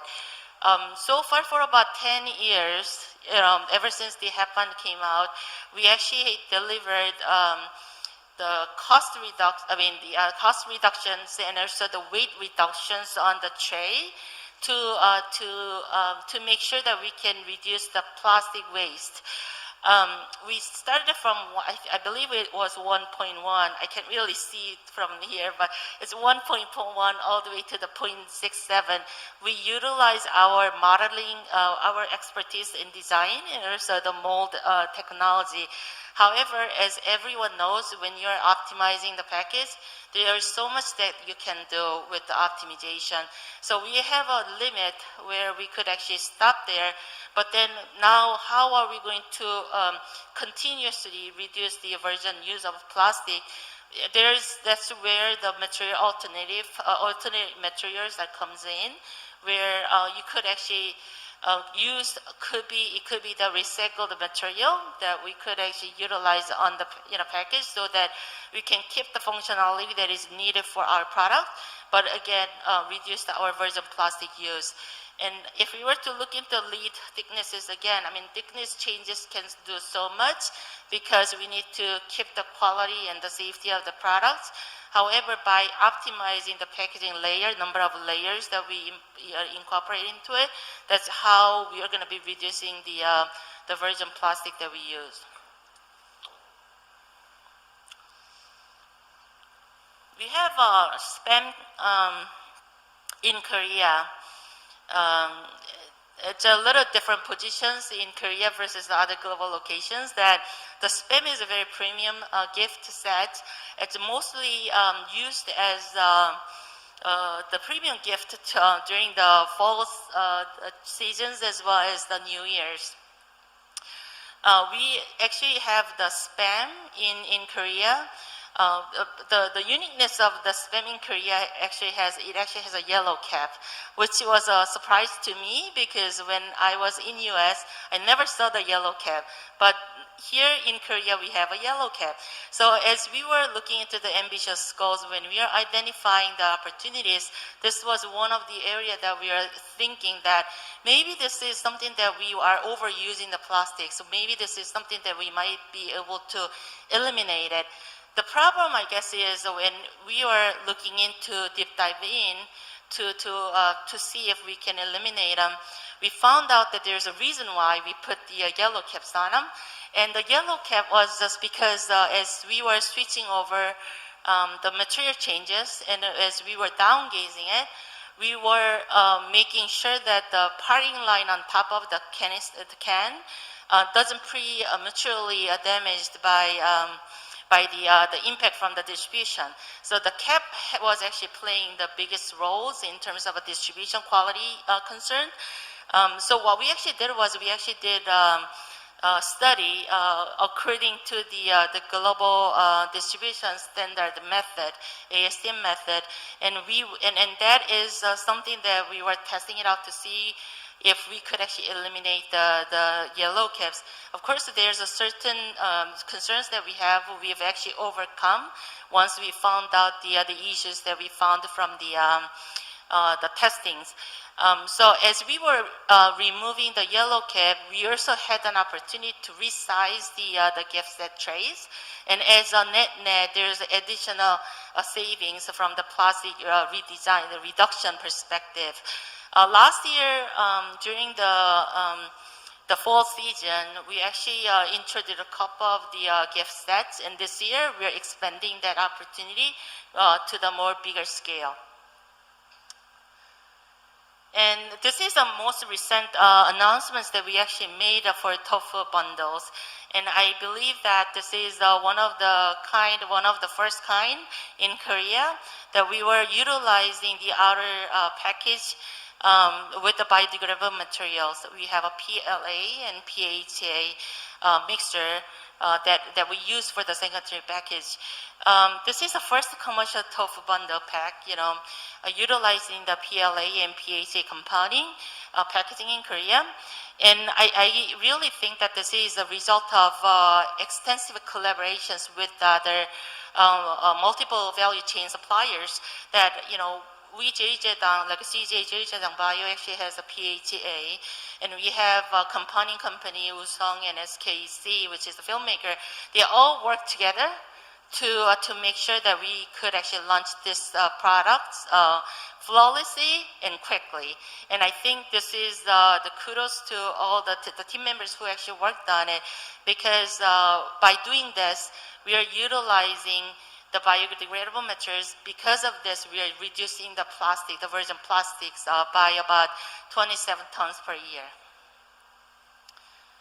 So I talked about the technology, but again, our strategy also has the communication arm and also the collaboration arm. And as we are looking into the communications and the collaboration with the other value chains, there's many activities that we are working on.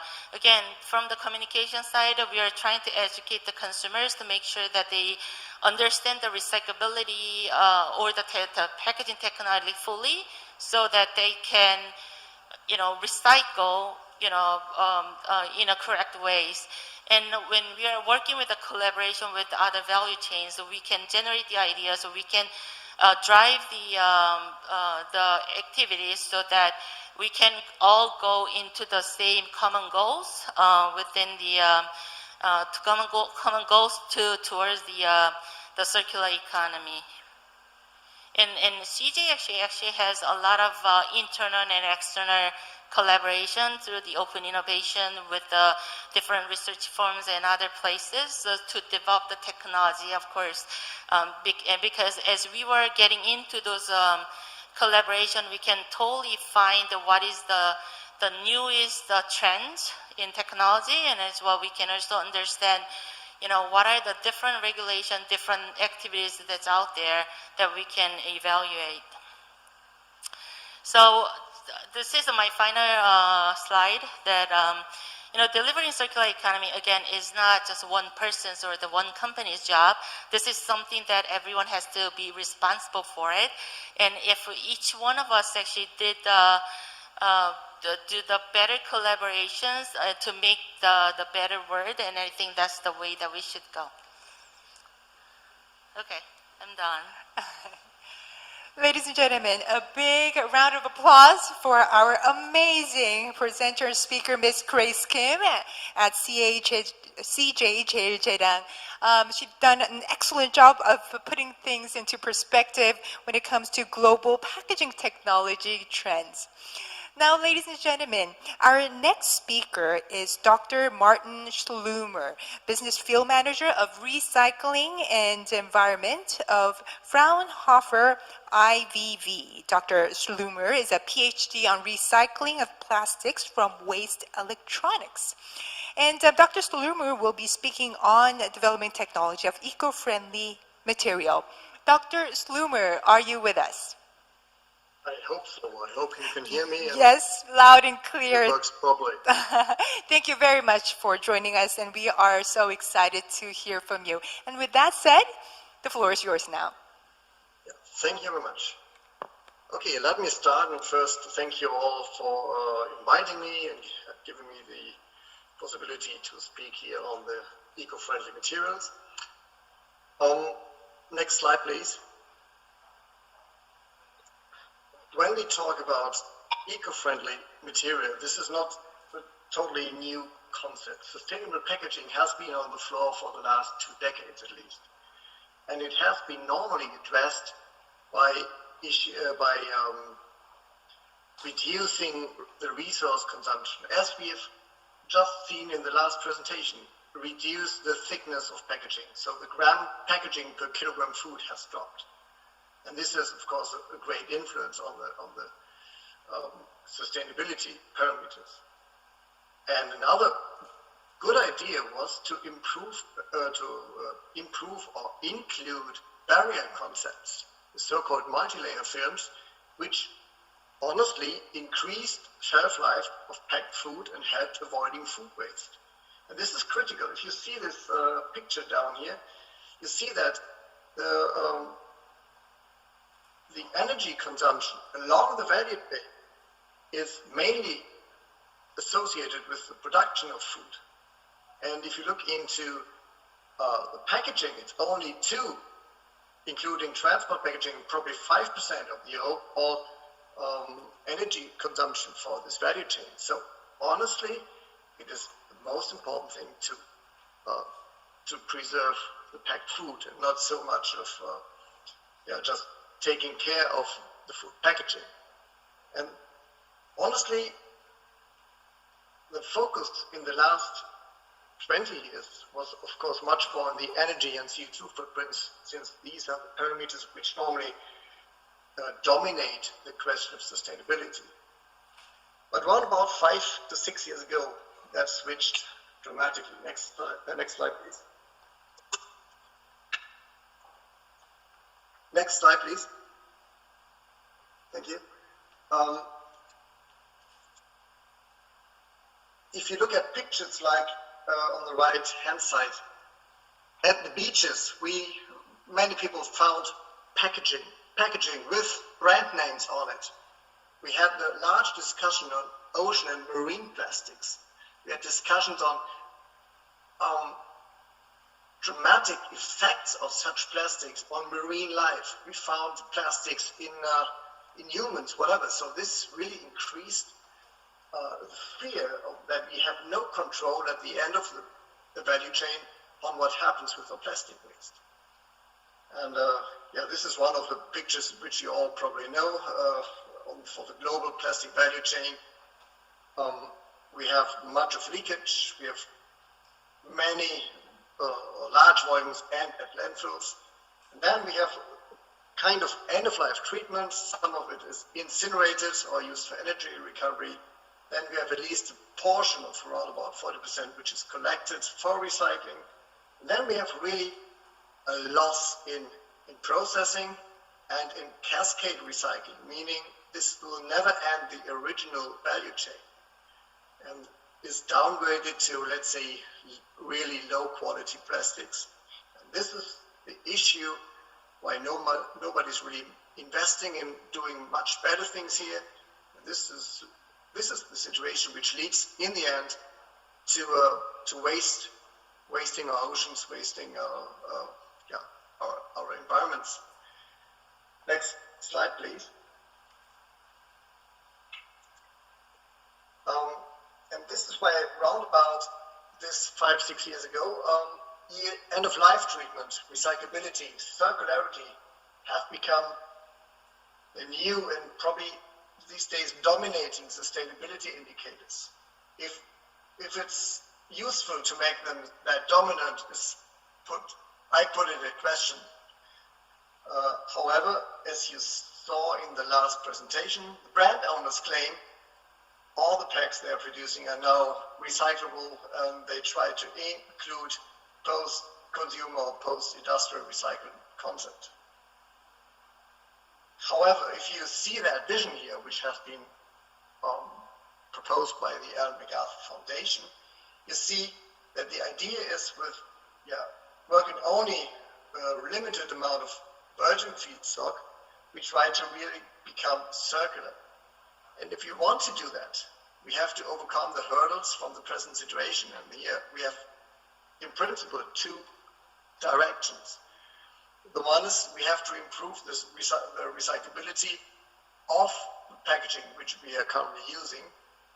And on the other hand, we have really to improve recycling technologies, sorting technologies, and by this, the recycled plastics qualities.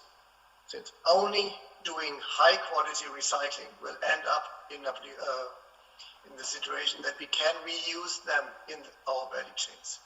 Nobody has an interest or can really introduce bad qualities of recycled plastics into our value chains.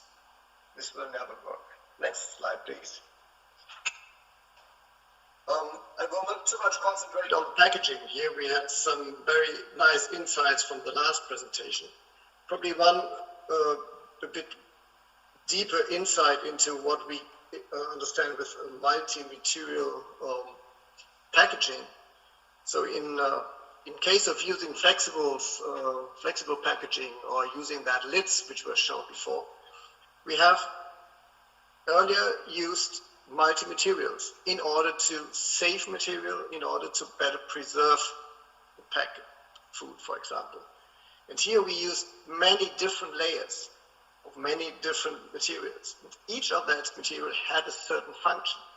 Polyamide for stability, EVOH as an oxygen barrier, PET for stiffness, glass substrate, PE with a high water vapor barrier, protection, sealability,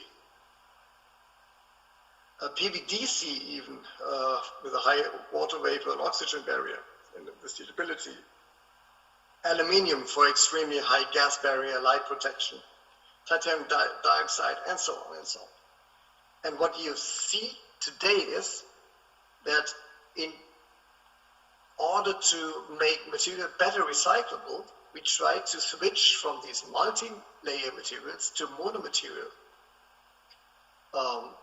packaging. And here you see how that looks in the microscope. However, what they really mean with going to monomaterial is using compatible materials. So they try to combine bi-oriented PP with PE. They try to combine PE with EVOH, things which are known to be compatible in recycling if you just re-extrude it as a mixture. However, this will ever become a recycled material which is not really exactly the same. Here below you see some of the typical ideas: BOP, adhesive, BOPP, LDPE with SiOX with LDPE, and other ideas. So there is really much room for trials. Right now we see many different ways. We see that brand owners give up shelf life ideas and say, okay, if it's better recyclable, we do not need 12 months of shelf life. We are okay with just 9 months. So these are some trends which we see, which in some cases do not really sound like being sustainable, but this is if we let dominate one of the sustainability parameters dominate. Next slide, please. Let's now talk about, on the other hand, on the other opportunity, improving recycling technologies. And we've heard in the last presentation the term of dissolution-based recycling and chemical recycling and mechanical recycling. And for me, it's very important that we really distinguish or differentiate between all these options. We ourselves, we define physical recycling as either mechanical recycling, which is known as just re-extrusion, washing, and so on, or the dissolution-based recycling, or the solvent-based purification, Creosolve, APK. There's some, Procter & Gamble has also the Pure Cycle. There's some of these technologies out, and what they have in common is they start with a polymer chain, and they don't degrade it in the process. So they keep with the polymer chain. And in the end, it is just forming regranulate materials out of that after a specific way of cleaning. Chemical recycling, on the other hand, is a completely different way. It is depolymerizing if you use the solvolizers to monomers, or if you use the thermalizers, you go down to hydrocarbons or syngases, which may then be used for polymerization, and then probably end up in a second or third process as polymer once again. However, there are many other routes of using these monomers and feedstock chemicals for other purposes. And honestly, this is the main route today. So here we need to be careful when we talk about chemical recycling, if that is at scale, A, and if it's really considered in the end for producing new polymers, or if there are other uses behind that. So here it is really useful to look into the given infrastructures at all. And on the other hand, especially with gasification technologies, it is important to say that this might affect coexistence of all these technologies. This is what we propose, that in the end, mechanical recycling is good for easy to recycle materials, dissolution-based for the next group of recycled materials, and there where these two technologies fail, we can go back to chemical recycling. However, if you have a large-scale gasification, this will clear up all the polymer wastes in the region, since these are very, very large facilities, and they have very high capacities and will normally really destroy the markets for other technologies. Next slide, please. What we ourselves are developing in front for IBV is the Creasolve process, which is a solvent-based technology. You remember, one of the mechanical or physical recycling technologies, but using solvents, using chemicals, but being physical, very important. And this is part where the current mechanical recycling technologies fail. It is when we have mixtures of plastics, composites, as we have in packaging. If there are contaminants in there, some legacy additives, audits, whatever, all the things that makes it really critical using recycled material today. The idea is to bring the solvent in contact with the waste. After that, dissolving only the target polymer, we can purify the dissolved polymer from all the undissolved matter, and even from co-dissolved matter by specific purification technologies. And after, in the end, precipitation and drying, meaning recovery of the solvent, we get a product. We have never left the polymeric status and end up with a regranulated product. The solvent is kept in circle and making this, let's say, an economic and also an ecologic process. It is suitable for all thermoplastics in principle.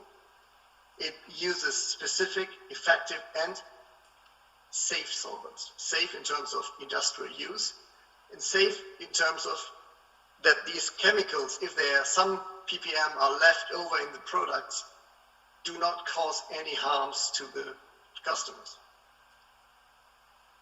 It separates contaminants and impurities, but this is probably one of the drawbacks. It needs at least volumes of 3,000 to 5,000 tons per year to become economic.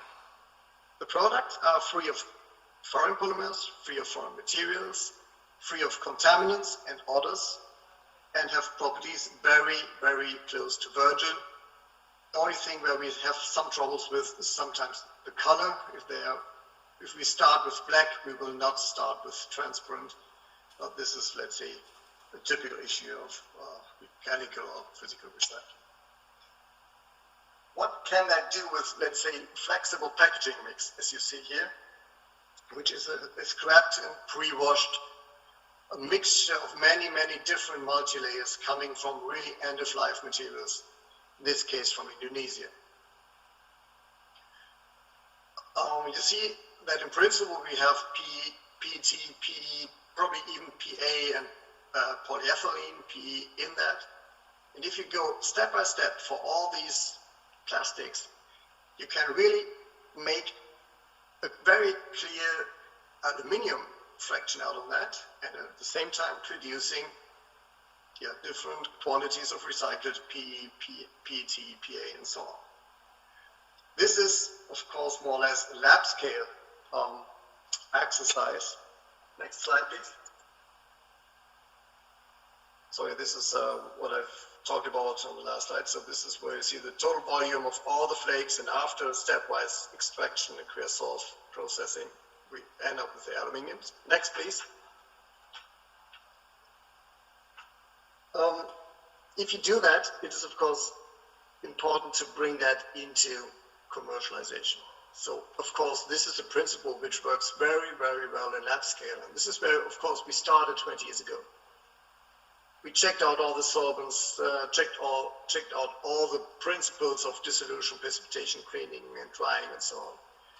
And after understanding that in lab scale, we went over to a small technical scale, which is seen on the right-hand upper side, which makes use of 100 to 250 liter vessels in stainless steel equipment. And yeah, here we have the chance to validate the mass balances and the energy flows and the qualities of materials in a smaller scale, but let's say in an upscaling one. Once this is working quite well, then we go currently into demonstration in industrial demonstration scale, and even in real industrial demonstration at TL9 right now. These plants are capable for, let's say, 100 to 1000 kg sample production and all the validations. And in terms of our first industrial demonstrations, they are really meant for industrial production. Next slide, please.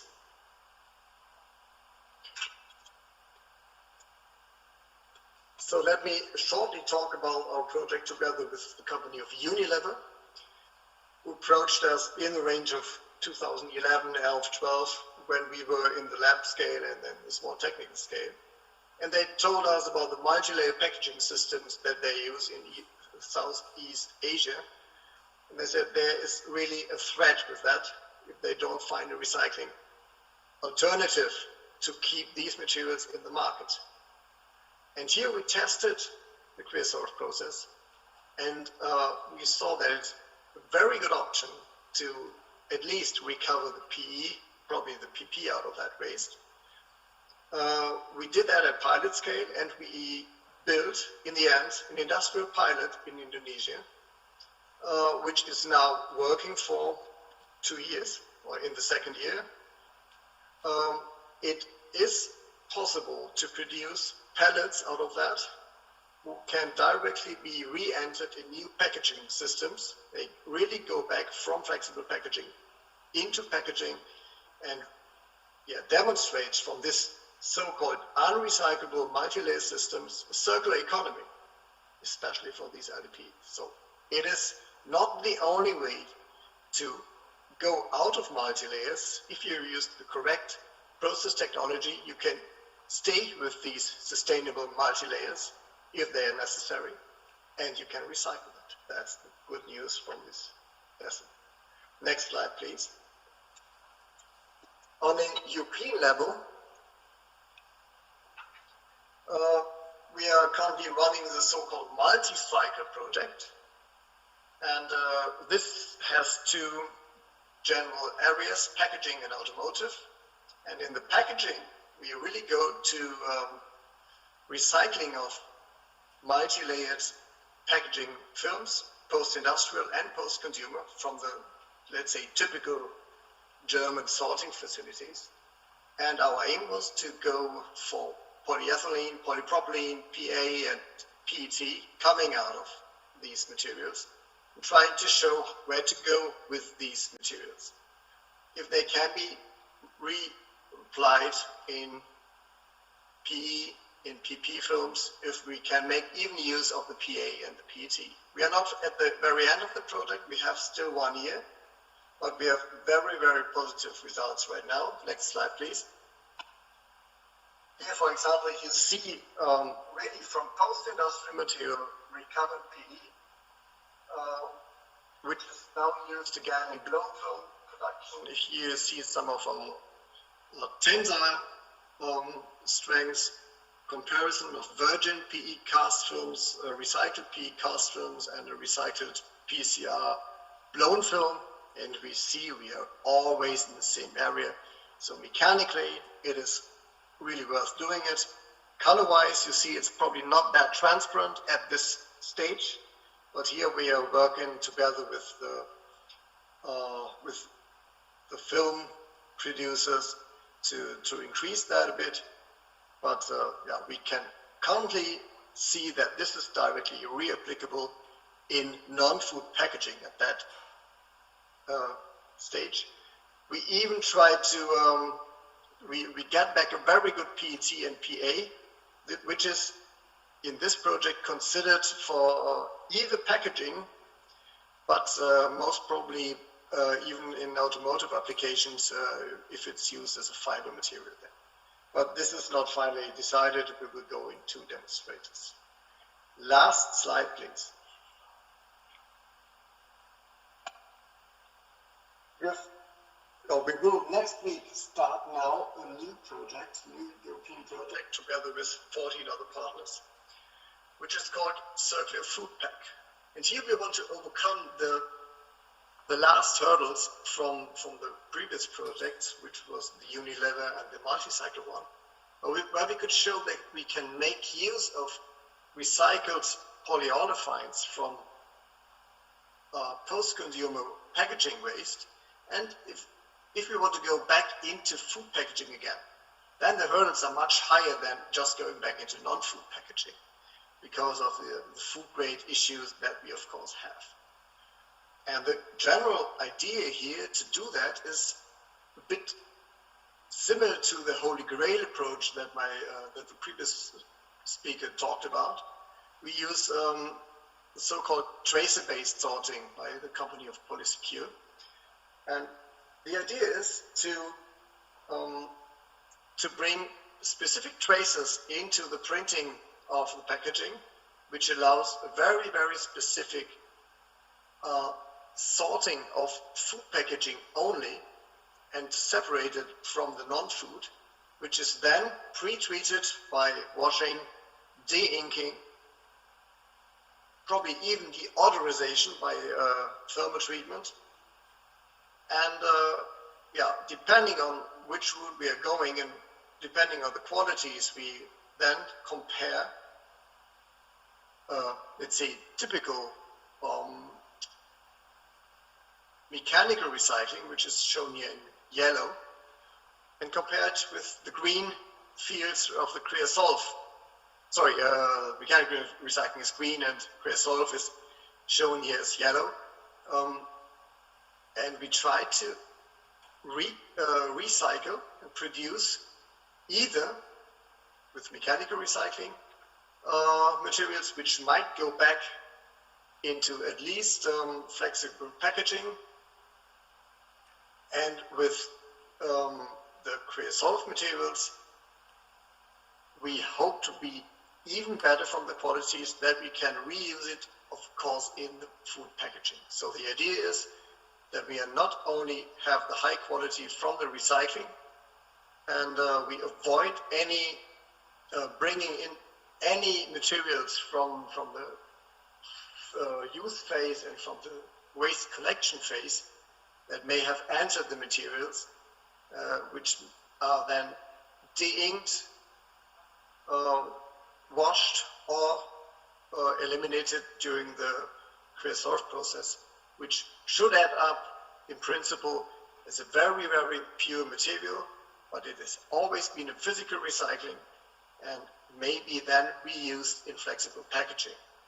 And if this is still not good enough for being used according to the EFSA, the European Food Safety principles, then we might also make use of barriers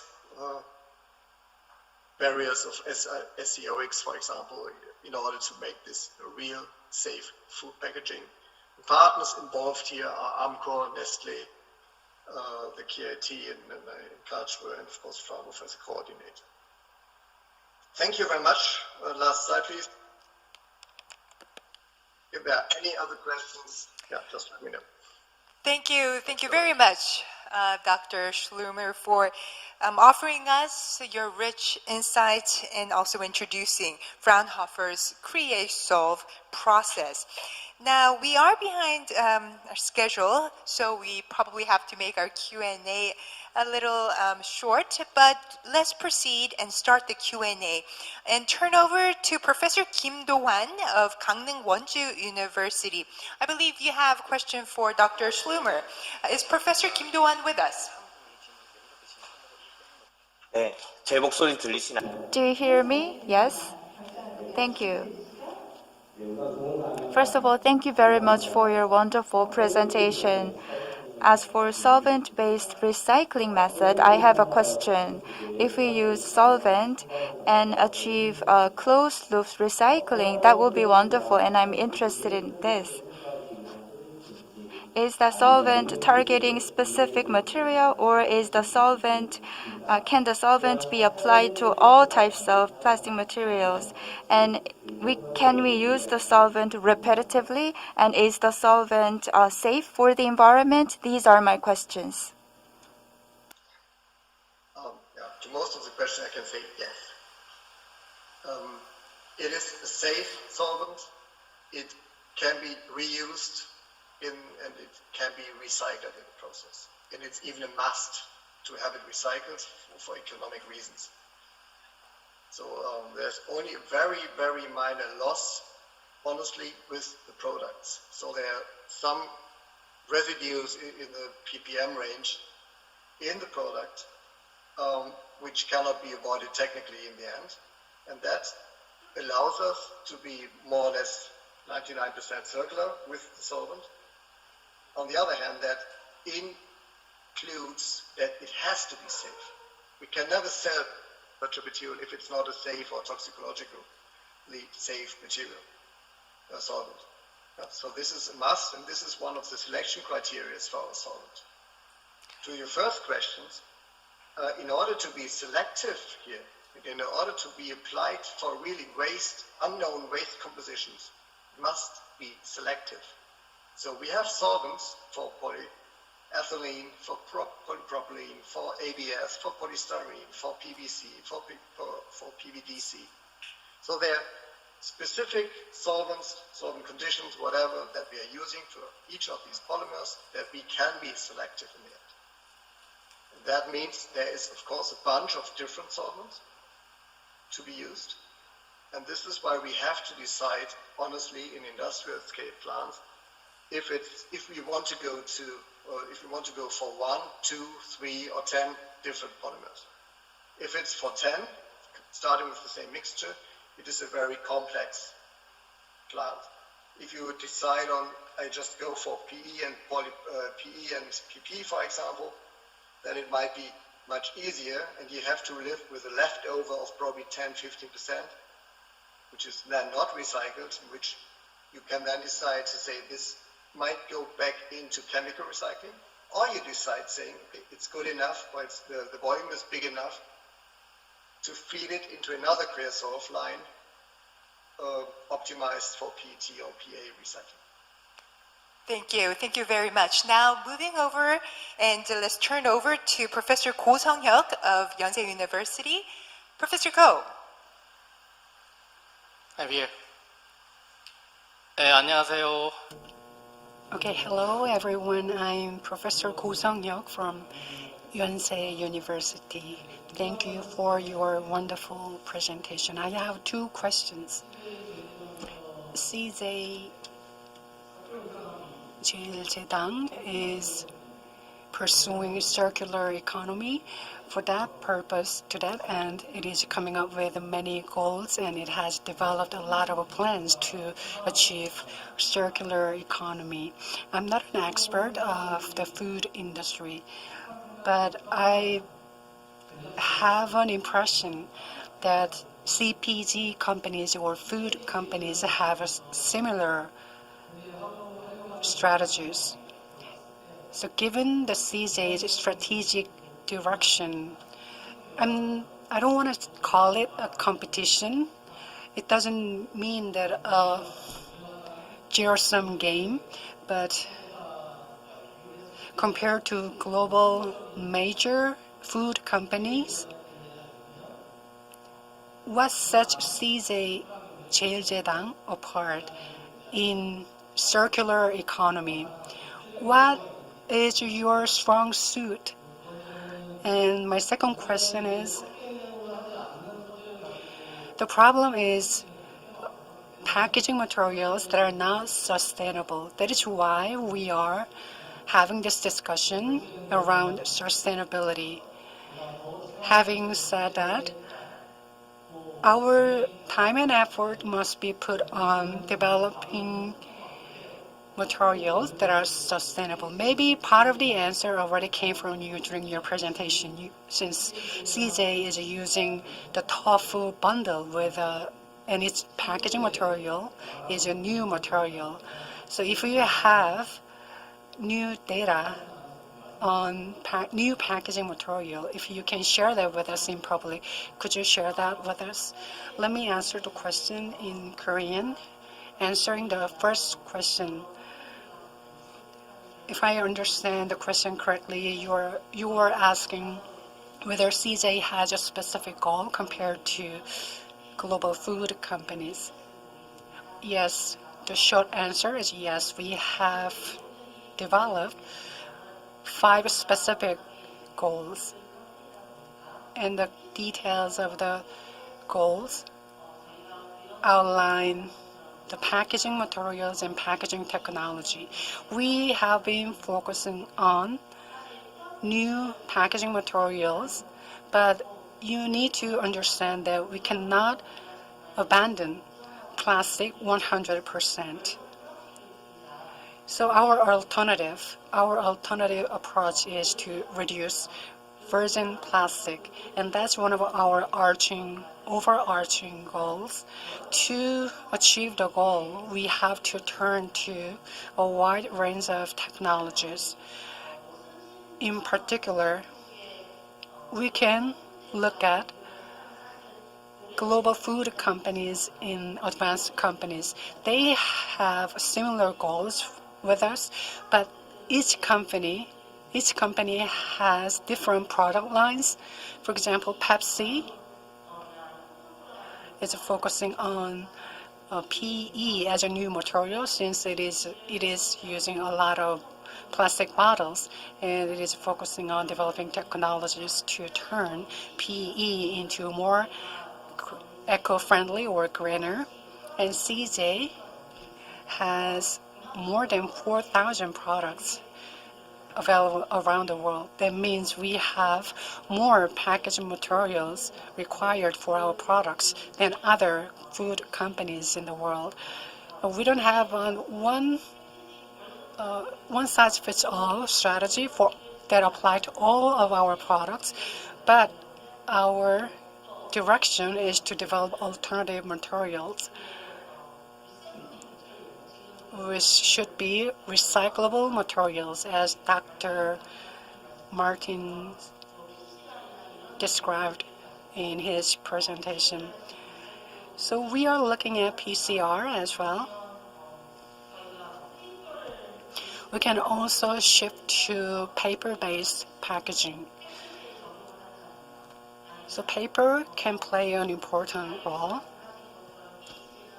or PHA or PLA can be alternative materials as well, because we can make them biodegradable, or we can use materials that are already available in the market. We have a very large arm in terms of R&D.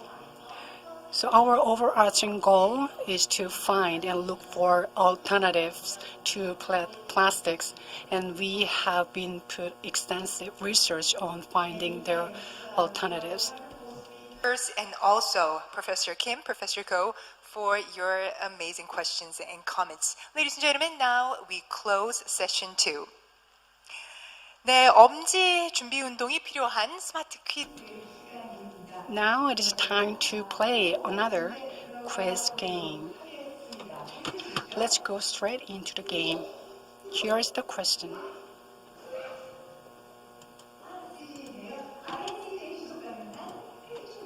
Which of the CJ's 3R policies aimed at the statement below that are designed to meet sustainable packaging goals. The statement is take action to reduce and eliminate problematic or unnecessary plastic packaging.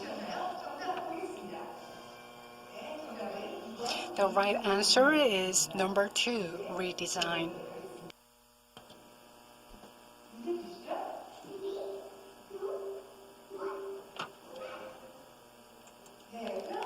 What is the name of the Fraunhofer's IVV's recycling technology? What is the recycling technology name of Fraunhofer IVV? First, Carrier Solve, 2, Korea Solve, 3, Korea Solve, 4, Korea Solve. Choose the answer. Let's see what the answer is. The answer is Korea Solve. So have you enjoyed the smart quiz? Now we're going to start the third session. Final session of the conference, and it is on the theme of green in industry. We have 2 amazing speakers preparing their presentation for this session. Speaking on eco-friendly packaging cases in fresh food delivery service, we have with us Ms. Kwak Kyung-sun, manager at Curly Corporation.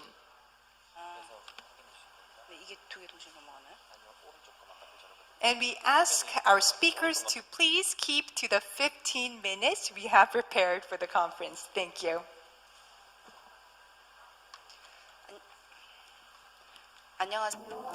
Good afternoon, ladies and gentlemen. I am Kwak Kyung-sun from Market Curly Packaging R&D Center. My presentation is not about something very serious and difficult to understand. I see familiar faces on the Zoom screen. I hope you will enjoy my presentation. First of all, I am very glad to introduce to you about the packaging of Curly at FOODPOLIS International Conference. Fresh delivery service is growing in a rapid pace, and environment-friendly packaging has grown as well. And we are reflecting customers' voice in our efforts for eco-friendly packaging. And I'd like to ask you to pay attention to the course of efforts we have made so far. In September 2019, we started the project named All Paper Challenge to pursue sustainable management and change our packaging into eco-friendly ones. I'm going to explain about details in the following slides. At Market Curly, the key value is that you need to buy the product that you want to have and deliver those products fresh to the customers. Fresh delivery is the role of packaging. In order to abide by the core value of our company, we concentrated to the voice of our customers. Our customers want good quality and competitive price, as well as environmentally friendly consumption.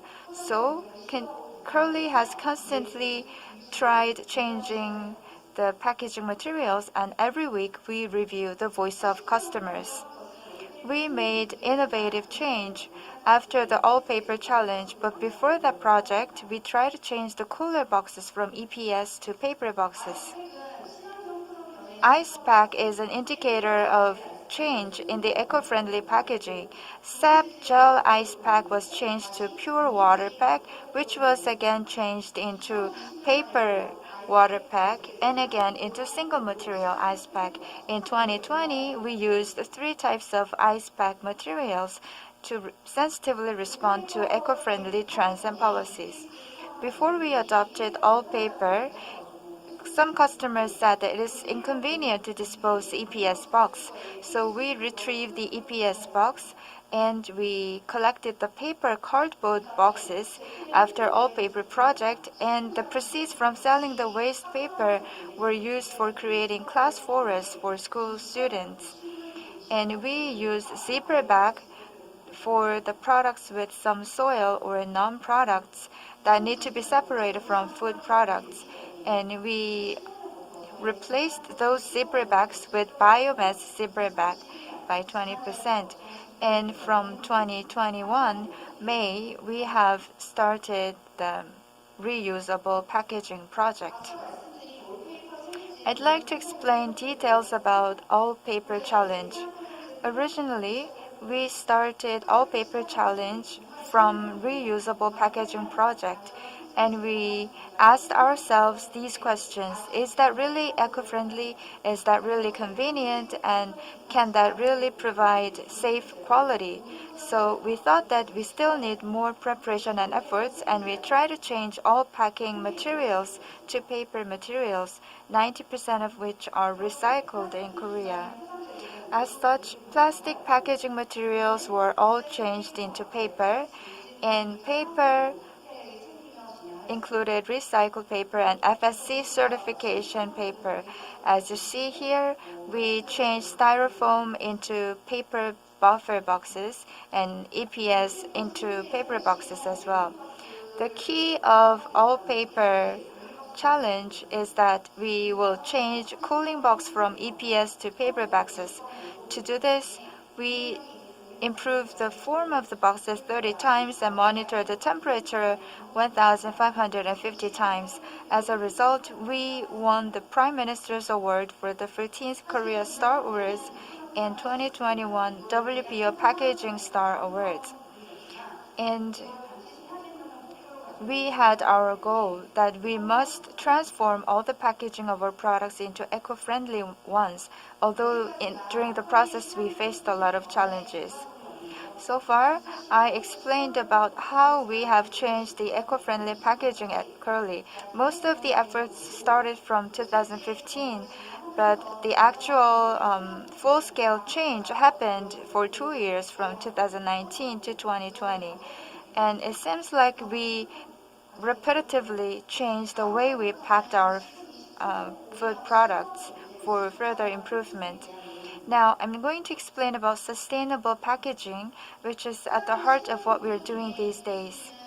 Among eco-friendly packaging elements, reduction, in other words, reducing the volume of packaging, is the very basic value. But that's not really simple.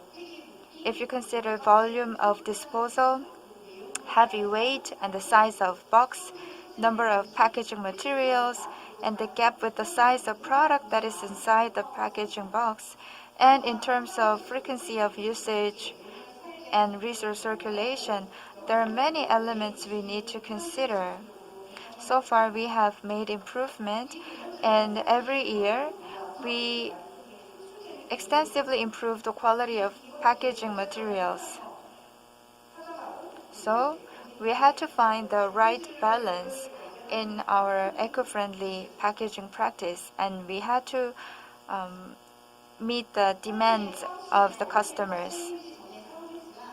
We used pouch before All Paper Challenge, but as we changed all the packaging materials into paper, we stopped using pouch.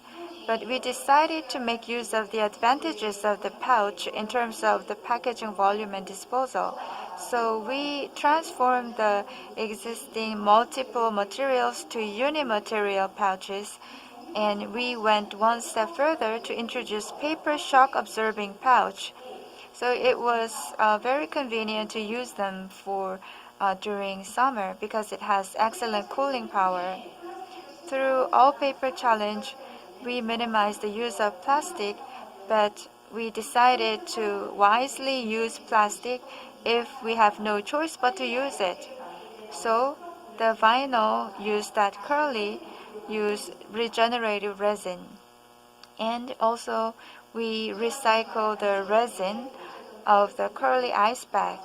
And the recycled resin is used for making Curly pack. Also, we adopted the reusable packaging material.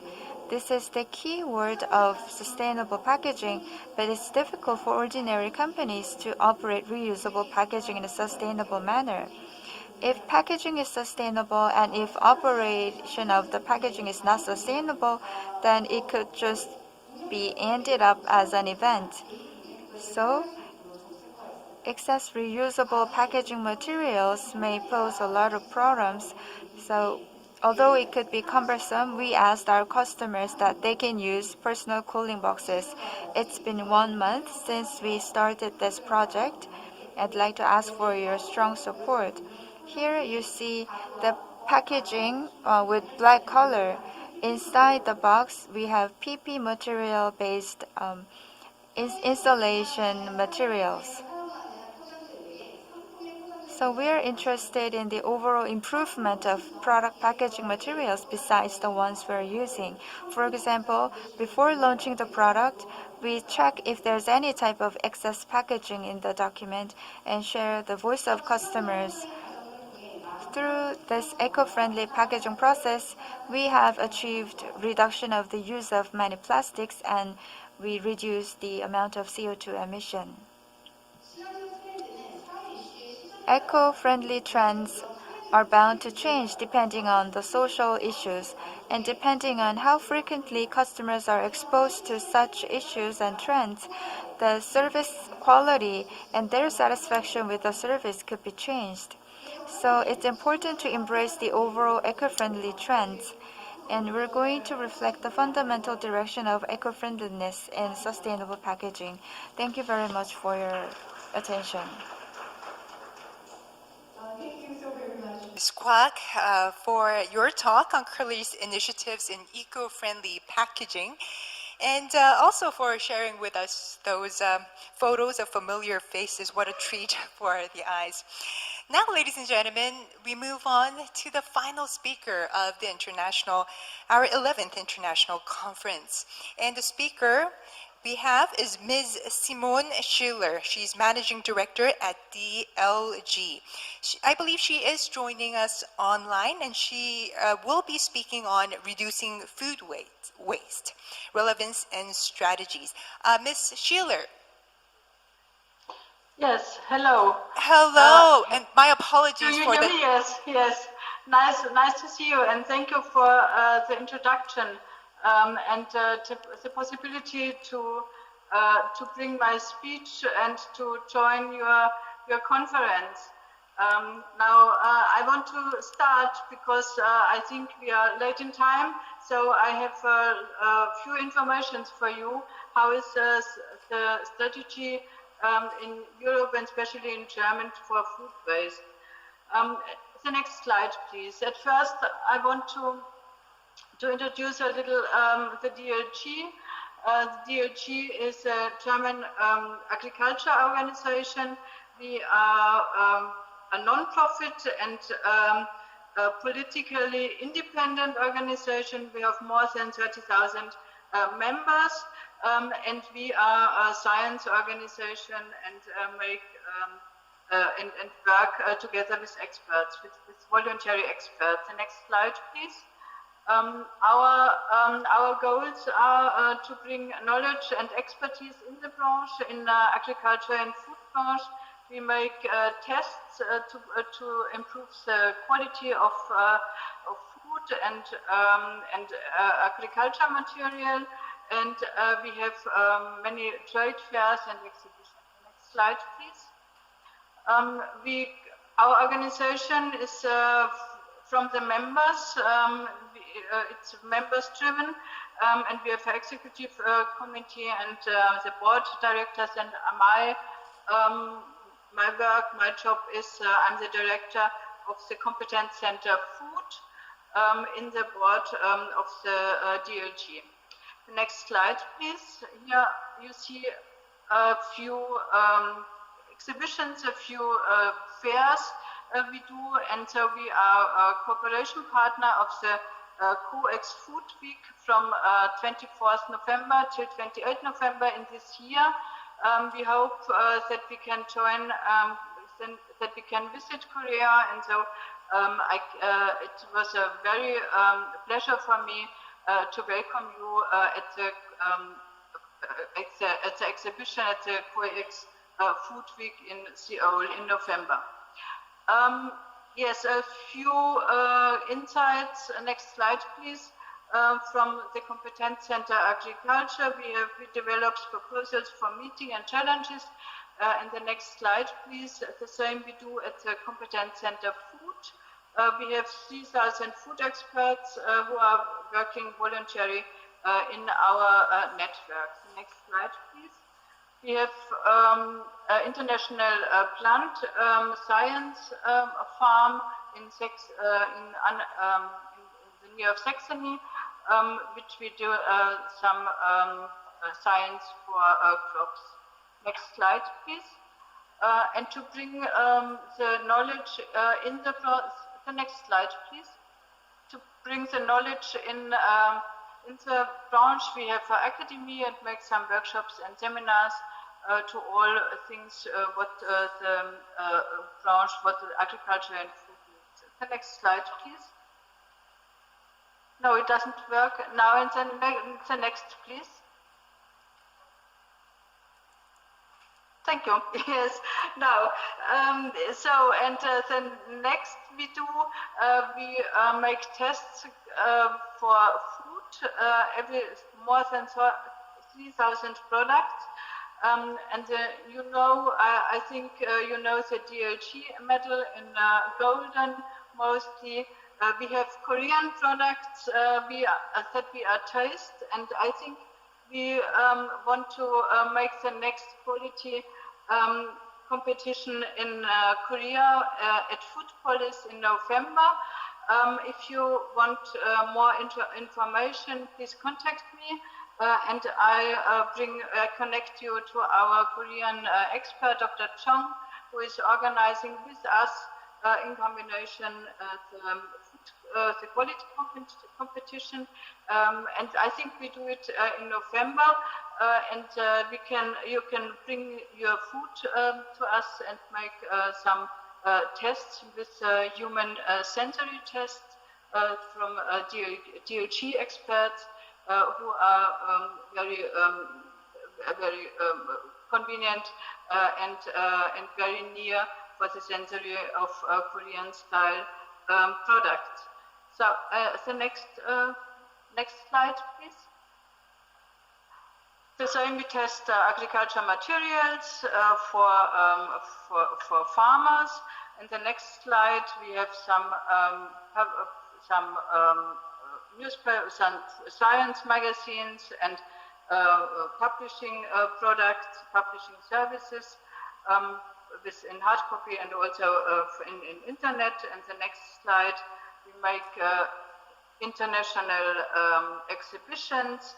So we are the cooperation partner of COEX to support and to make a good service for the Korean food industry and food producers. The next slide. We also make other quality and service. We are service provider for quality assurances for other foodstuffs, especially for wine. And now it was a small introduction. The next slide. And now I want to speak to you for reducing food waste, relevance and strategies, because we are a member of the national strategy in Germany, and we have two very big projects for us. And so I hope I can give you a few insights. The next slide. The sustainable global goals for sustainable development, and this global goals pushed from the European Green Deal, and now we have to bring all our power to reach the very high targets and goals for the climate change. Please, the next slide. One of the sustainable development goals. The next slide, please. Is the next slide, please. Yes, and one of the goals is number 12, responsible consumption and production, and it means that by 2030, half per capita global food waste at the retail and consumer levels, and reduce food losses along production and supply chains, including post-harvest losses. That is in the UN goal, and this is the reason why we have a strategy to reduce food waste. The next slide, please. Now I have from the open numbers, some numbers of the global food loss, and we have in the food chain and loss in the supply chain 30.8% of food, and it's a very great number, and we have to work to reduce this. On the that's all over the world, this 14%. It's a very big. We have a very big job and a very big work to reduce all over the world. The next slide, please. The FAO has different sectors in the focus, and so we see the pre-harvest sector and harvest and slaughtering sector, and our target is to influence and to develop the post-harvest sector, the transport, there's transport and storage, processing, packaging, and retail. These are the goal from the SDG 12.3. The next slide, please. So in Germany, the United Nations 2030 Agenda for Sustainable Development is an international in the international community. They have committed to bring the food loss down and to bring the sustainability up for the future generations. Next slide. Now the German experts said that if we would reduce 50%, if we reduce food waste by 50%, we could reduce 6 million tons of CO2 greenhouse gas emission in Germany, and it's a very high number. And I saw that South Korea also reduced the food waste, especially from the private households, and I think the strategy from South Korea is very good, and you achieve very big reduction.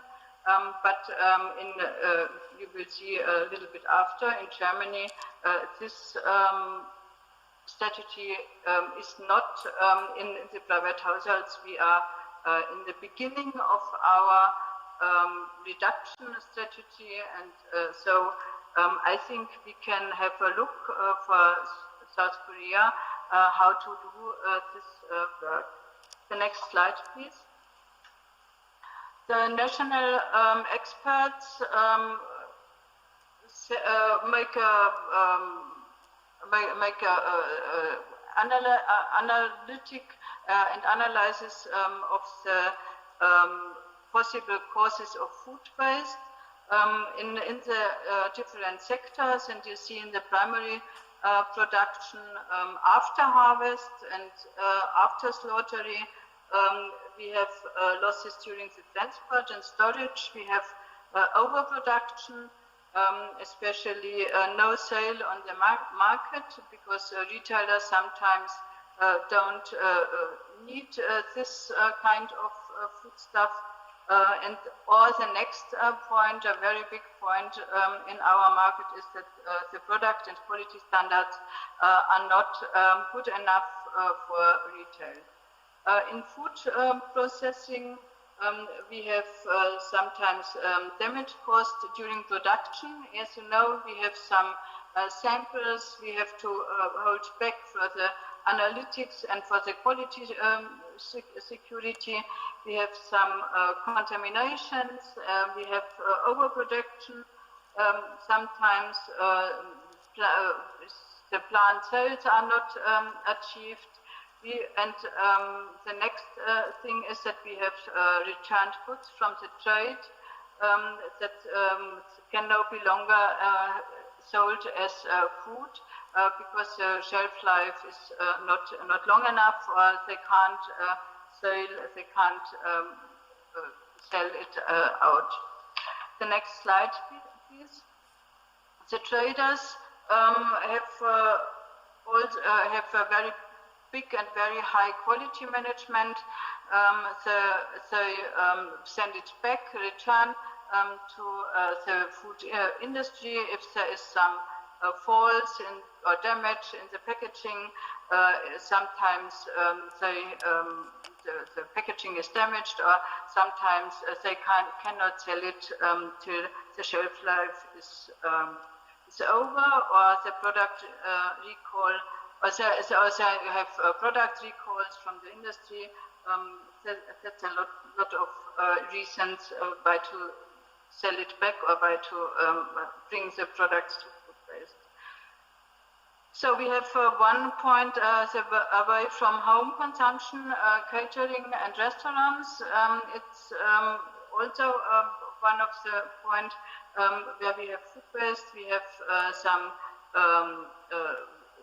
leftover from the plates. We have leftover from the service buffet, and so we can reduce but we always, and that's the biggest target, we also have to achieve that we have a high food security, food safety standard, and a very high quality standard, especially for health and for food safety. We have in comparison of sustainability, food safety is the biggest goal we have, and we have a very high standard because, and that's by humans healthy, and we don't have any illness and dangerous with food. So the private households, and in the next slide you will see the numbers. And one of the next slides, the private household is one of the biggest things, the incorrect storage and the wrong preparation, and especially that the private households don't know, don't have good information how to work with food. They don't know how to store it, they don't know how long they can eat. They buy too much if they are hungry in the supermarket and cannot eat, and then they go out to eat, so they have a lot of leftovers, and I think you will see the number after it. The Ministry of Agriculture and Nutrition in Germany makes the national strategy for food waste reduction, and they call it "Too Good for the Bin." And all activities are under this logo, "Too Good for the Bin," and they want to bring the civil society, the associations from agri-food sector, artisanal food production, and the restaurant and catering sector to involve all these sectors in the drafting of the national strategy for food waste reduction. That's the strategy in Germany, and I think in a lot of other European countries also. The next slide, please. We have now you will get the numbers of the tons. What we have in Germany on food waste, and we have, if you see in percentage in agriculture, we have 12%, in food processing 18%, in trade 4%, in out of home consumption, we have 14, and in the private household, we have 52% of food waste in the year of 2015. So you see if we can reduce 50% from the private household, so we save a lot of CO2 equivalents in Germany. So I'm very surprised as I read these numbers that the trade retailers are very they don't have a lot of food waste. I think that a lot of food waste is in the amount of food processing, because the retailers send it back to the food industry, and the food industry have the amount and bring the data in their balance. And so that's one of the reasons that Germany want to bring a new database that we have a better database. This is a database from 2015, and we only have statistic data. And now in the future, and with a new project, we want to bring serious data from the industry itself. The next slide, please. The strategy is a national dialogue forum from the ministry, and they bring 5 dialogue forums in each sector. One dialogue forum for primary production, one for food processing, the next dialogue forum for wholesale and retail, and the next then out of home, away from home consumption, and private households.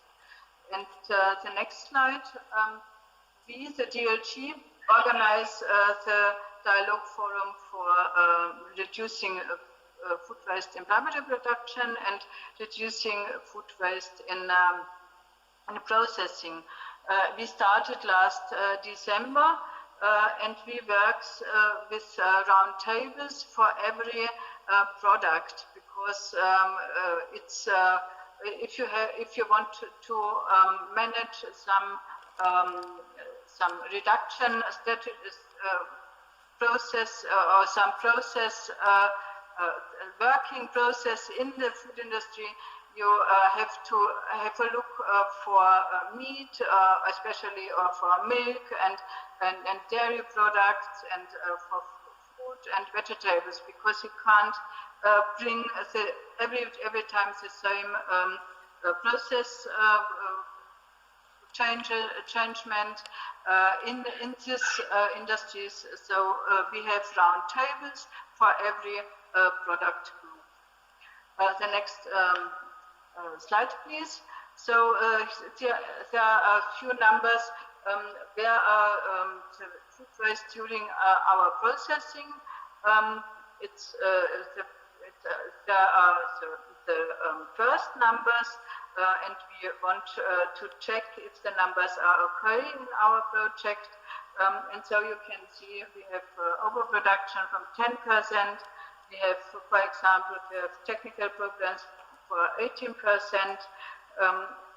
And it's very, I was very surprised. We have loss in process 24%, and there's, I think we can do a lot with new innovations in food technology, because in the process it's high enough, it's too enough to have 24%.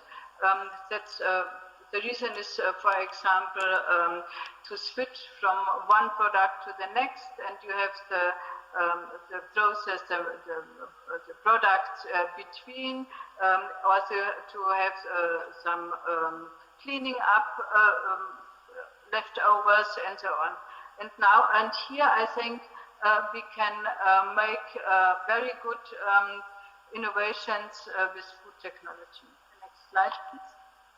The Dialogue Forum, wholesale and retail trade, they have a few new numbers, and you can see that they have food waste in 2019, 500,000 tons, and there are you can see in the chart where are the most amount of what kind of product, and it's the fruit and vegetables and bread, because there the shelf life is very short, and so the food waste is the biggest number. The next slide, please. The Dialogue Forum away from home consumption is ready, and they had some reduction potential from 25%, and now they want to bring this reduction potential in all restaurants and some enterprises to reduce the food waste and to bring change in their management and in the processing. The next slide, please. The private household is starting in September last year. They are in the beginning of this the project. And they want to check actors who make some methods to bring information to their private household. Yes, but now they start, and we can see. But I'm very close with the project manager of private household, and I will tell them how very smart is the process and the doing in Korea. So we have a very good example to do this and to bring this such kind of ideas in for Europe. Thank you very much, and thank you for your attention. The next slide, please. There are my contact numbers, and I'm here for your questions. Thank you very much, Ms. Schiller, for your wonderful presentation, packed with insight, and thank you for your patience. I apologize for all the delays that we are having.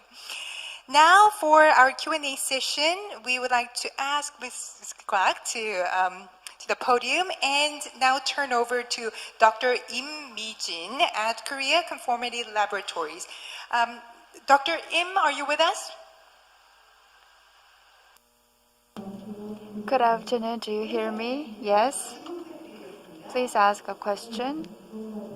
Thank you very much for the wonderful presentation. I have a question regarding reusable packaging material of Market Curly. I think it was difficult for Curly to adopt the reusable packaging material system, and for the system to be firmly rooted in Curly, what kind of efforts did you make? Second question is related to sustainable packaging system. For the full establishment of sustainable packaging system, what do you think is the role of the government, consumers, and companies? I will answer your question. First of all, regarding reusable packaging materials, actually, the most important element is the satisfaction of the customers. And while operating the reusable packaging material system, we had to redesign the process from scratch. That was burdensome for our operation, and some employees left the company. That's the way we experienced difficulties. And first of all, we need to have high satisfaction of customers with the reusable packaging material system. So we closely listen to the voices of customers, and we are reflecting their voices in our operation of reusable packaging materials. And for your second question, you asked what are the roles of the government, consumers, and businesses in firmly establishing sustainable packaging system. Companies, consumers, and the government all have their own roles to play. We are a company, so from business perspective, we hope that the government could provide companies with realistical support for the companies. When we ask government, I want this or that support from you, then we usually don't hear accurate answer from the government. So I need realistic support. Choi Yoo-soon of Wongang University. Do we have Professor Choi on the line? 최유순 교수님, 지금 연결돼 계신가요? 네, 여기 있습니다. 네, 감사합니다. Thank you very much for joining us today. Thank you very much for your wonderful presentation. After harvest, in the process of distribution, we are wasting a lot of food. It was very shocking. So Germany is working very hard and came up with policies to reduce the food waste. Can you give us specific examples? Thank you for the question. No, I can't give you a specific example because we don't have some policies for this. We only start with a national strategy, and we work with voluntary targets and voluntary ideas from the commercial enterprises, and that's always the first step from our government to have a look how the commercial enterprises work voluntarily with their own innovations to these targets. And after it, if it don't work, this strategy, then they bring some regulations and some policy and bring some regulation in law. But at first, always they bring it from the voluntary strategy. It's difficult, I know. Sorry for that. Many thanks to our fantastic speakers of our final session of the International Conference. I would also like to thank Dr. Lim and Professor Choi Yoo-soon for your contributions as well. 네, 11회 국가 식품 클러스터 국제 컨퍼런스. So the 11th FOODPOLIS International Conference, we are going to have the 2 last smart quizzes.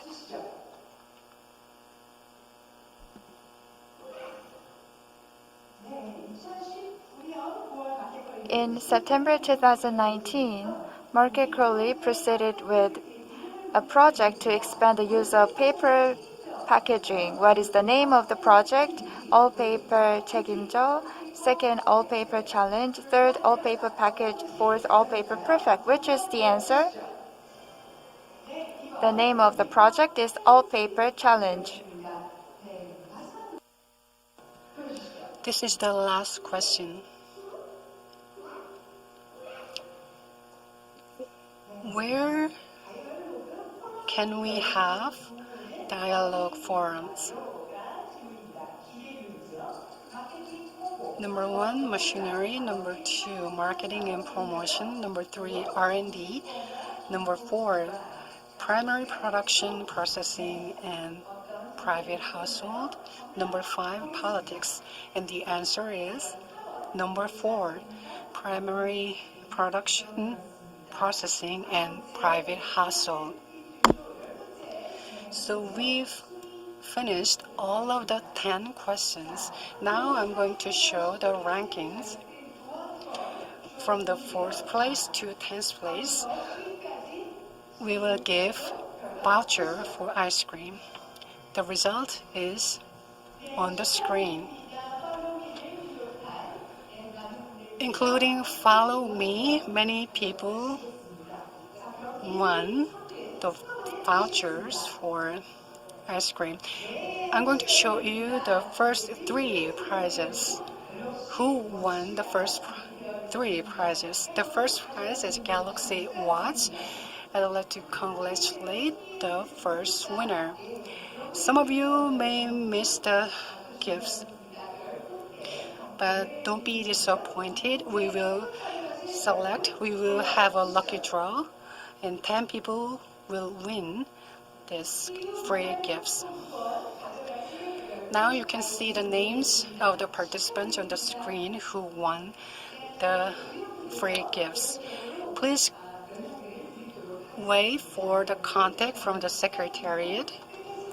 Congratulations again. Thank you very much for staying with us.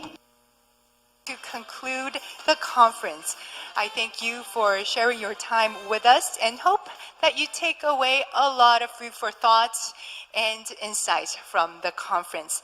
Now, ladies and gentlemen, this brings us to the end. We look forward to seeing you again next year at our next year's conference. With that, ladies and gentlemen, we close. Thank you and goodbye.